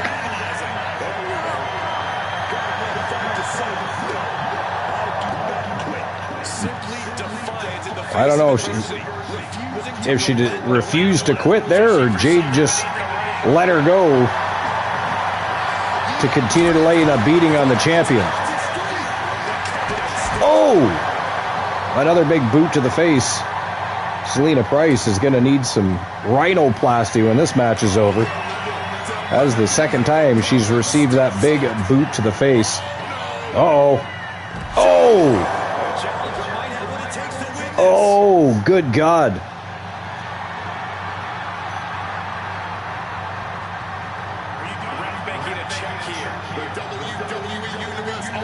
Jade begging the referee to call the match, but Selena has not quit yet.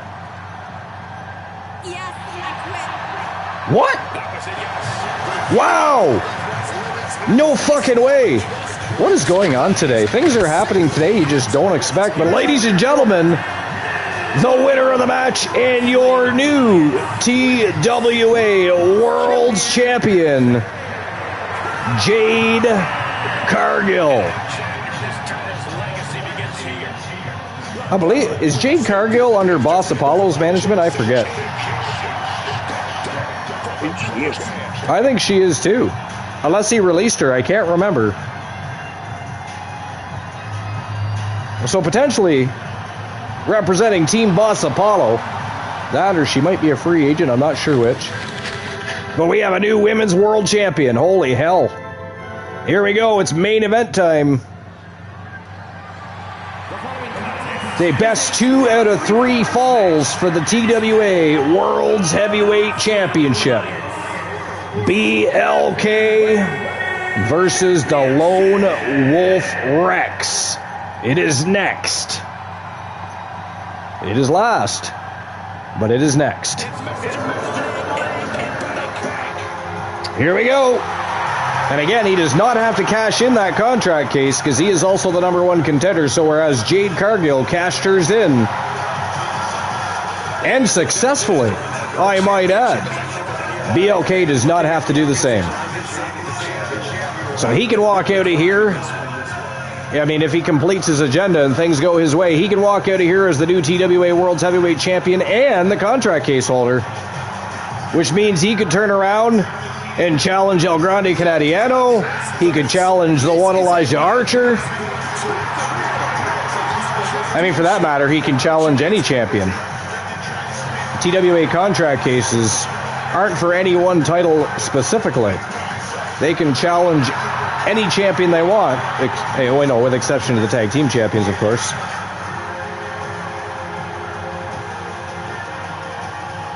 But if you're able to win one world championship, it will probably make you hungry enough to want that second. So I think that, depending on what happens here, El Grande Canadiano and the one Elijah Archer might have targets painted on their back.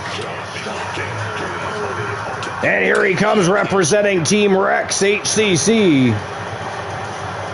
He is the TWA Extreme Champion and the reigning defending TWA World's Heavyweight Champion, the Lone Wolf Rex.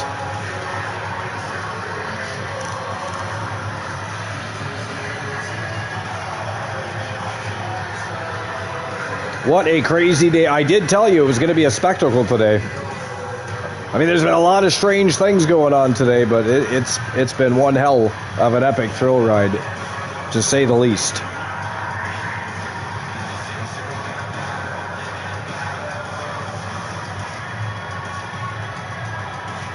Rocky Blazing Star says 20. What's 20?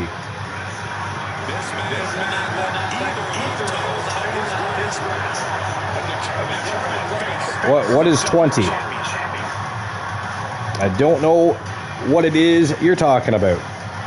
Ace Hunter says, Inswain couldn't handle the Phantom, the Spectre, the God of Ego, and Scion of Chaos, Zach Payne.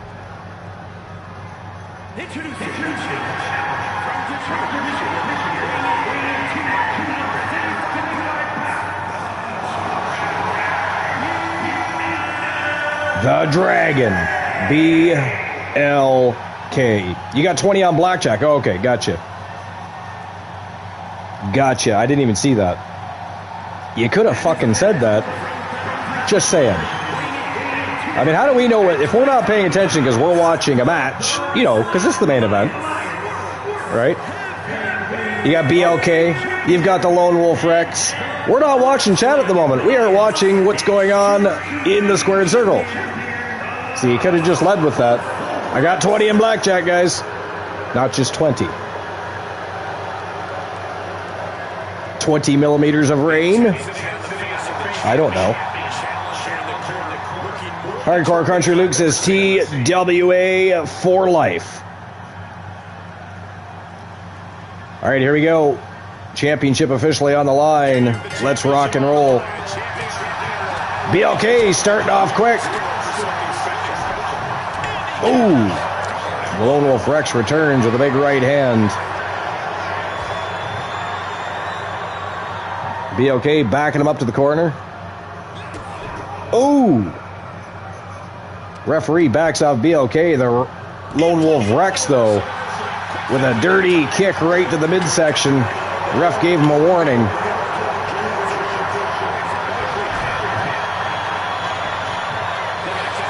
Not even a 1 count. Wow. Referee just kind of waited down there like she was telegraphing the next move. How did she know that he was going to take a pinfall there? That was weird. 97 championship worthy. 97%. There's something I haven't done in a long time. 3% of weight. Let's see. Let's see what I get. 98%. You got 97, I got 98.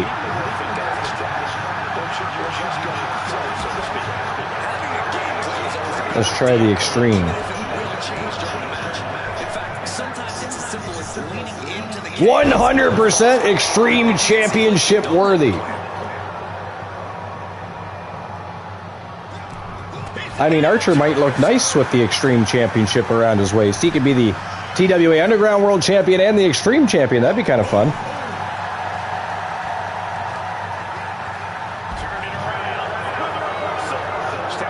All right, let's see if I can gamble away Archer here.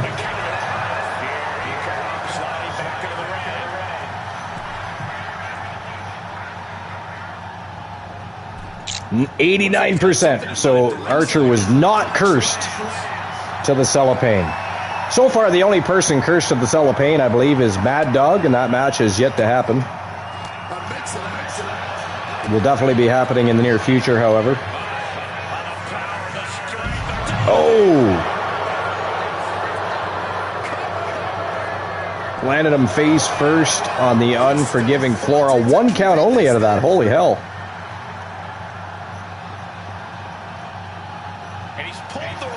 Again, this is 2 out of 3 falls. Right now it is 0 to 0. Oh! Through the chair. Right in the face of BLK. Didn't even try to hit him with it. Just threw that shit right in his face. Crazy.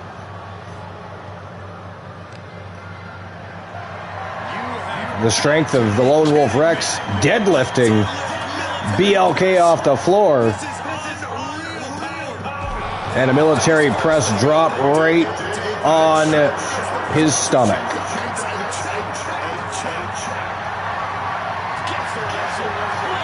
Nice reversal by BLK. Look at that blood stain right there. Nobody could have cleaned that up by now. We're just going to leave that there. It's good for aesthetics, I guess. You're telling me nobody could have cleaned that up. We're just going to leave blood all over the mats. Ghastly. Simply ghastly.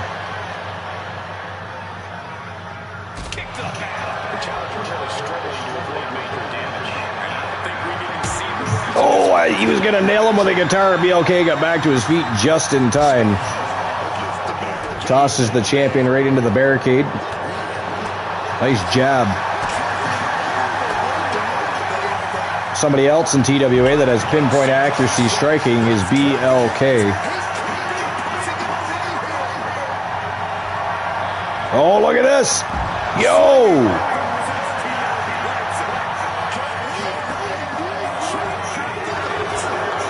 2 count only. Still 0 to 0 in this 2 out of 3 falls matchup.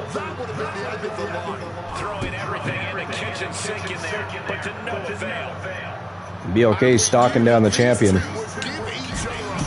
Nice reversal there by the Lone Wolf Rex. Standing up, body splash by the champion. And now he's trying to break the wrist and hand of the challenger. Oh! Got him right across the back of the legs. Busted that guitar. That could not have felt good. That could not have felt very good. 2 count only, still 0 to 0. Oh, look at this, the Lone Wolf grabbing a table.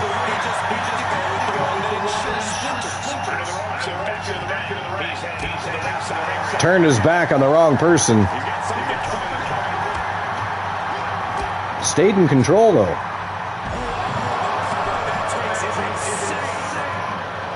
Double knees to the rib area of BLK. And the Lone Wolf about to take to the skies. I didn't know wolves could fly. Diving a shoulder block off the top turnbuckle. Takes down BLK.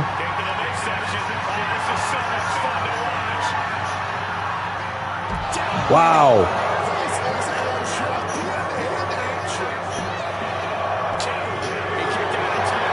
Holy shit. Still only a 2 count. BLK kicked out. BLK kicked out. Oh, out the back door goes BLK. Rex was looking to do it again, but couldn't get the job done. Really no words do justice to what we've all seen unfold here tonight. Ripcord knee right to the face of the Lone Wolf.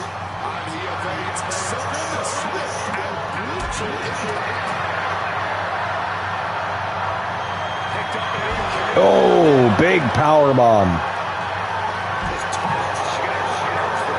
Insult to injury there, but a return kick right to the face.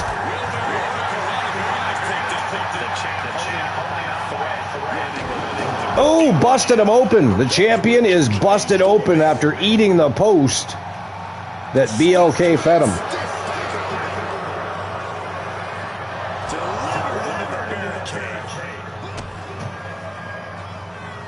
Now this is going to hurt. Wow.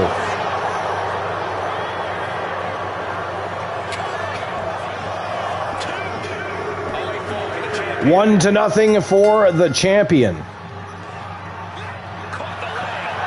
BLK catch leg, dragon screw leg whip. Standing senton bomb by BLK. Wow. Moonsault from the top rope all the way down to the floor, takes the champion out. But Rex kicks out, 2 count only there. 2 count only. BLK desperately trying to get that next pinfall to tie things up here.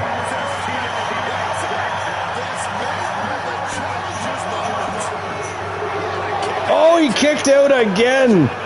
To be fair, the referee was really slow with that count, I'm not going to lie. Referee should be doing a bit of a better job. I would think it is a World's Heavyweight Championship matchup. Inverted DDT by the Lone Wolf. Looking for another toy here. Oh, he's got Janice. Look out, BLK.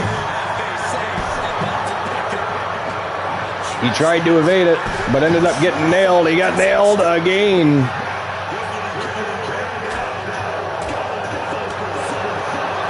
And the champion is unleashing.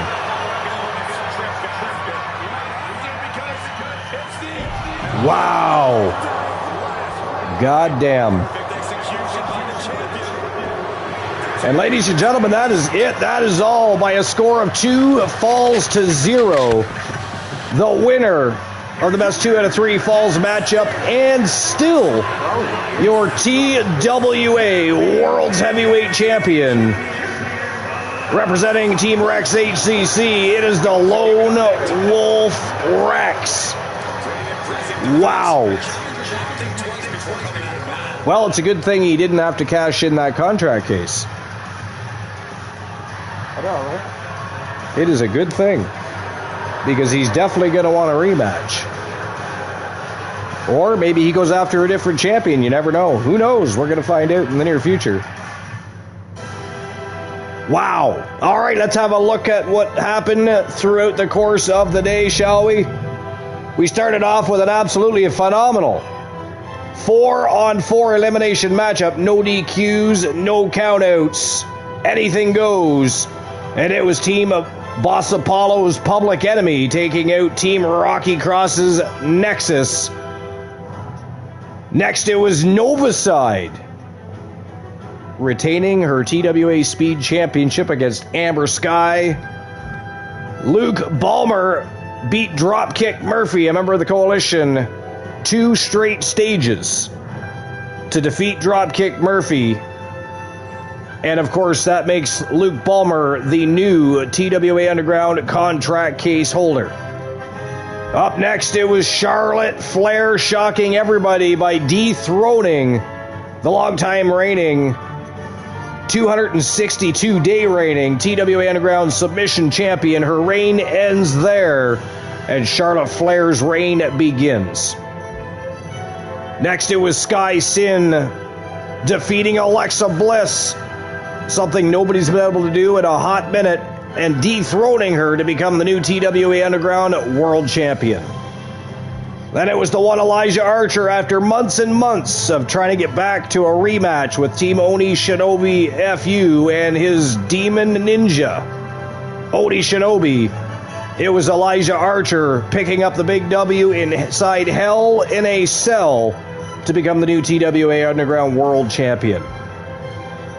Up next, it was glamorous time. Tiffany Stratton and Blake Monroe taking on Tess and Morgan James, the Anarchists, for the TWA Women's World Tag Team Championships. What a match it was, but it was the world champions, the Anarchists, that defended their championships and went home with the gold. Up next, it was the Killer Bees, who showed up in masks tonight. They were looking to create some fuckery, you just have to know.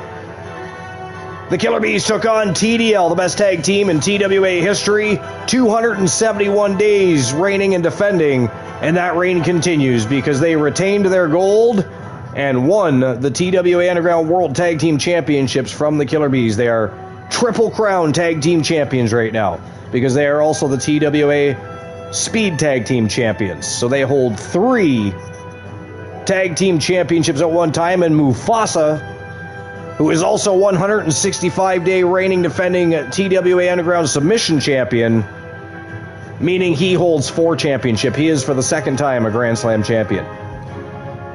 Not something that happens very often in the men's division, by the way. Up next, it was Alexis James taking on Serena Lux for the TWA Women's Television Championship.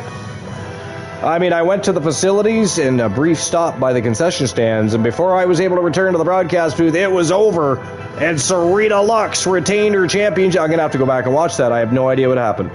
But Alexis James was unsuccessful at dethroning Serena Lux. Next, it was the undefeated TWA Speed Champion Inswain taking on the Phantom Zach Payne for the TWA Television Championship.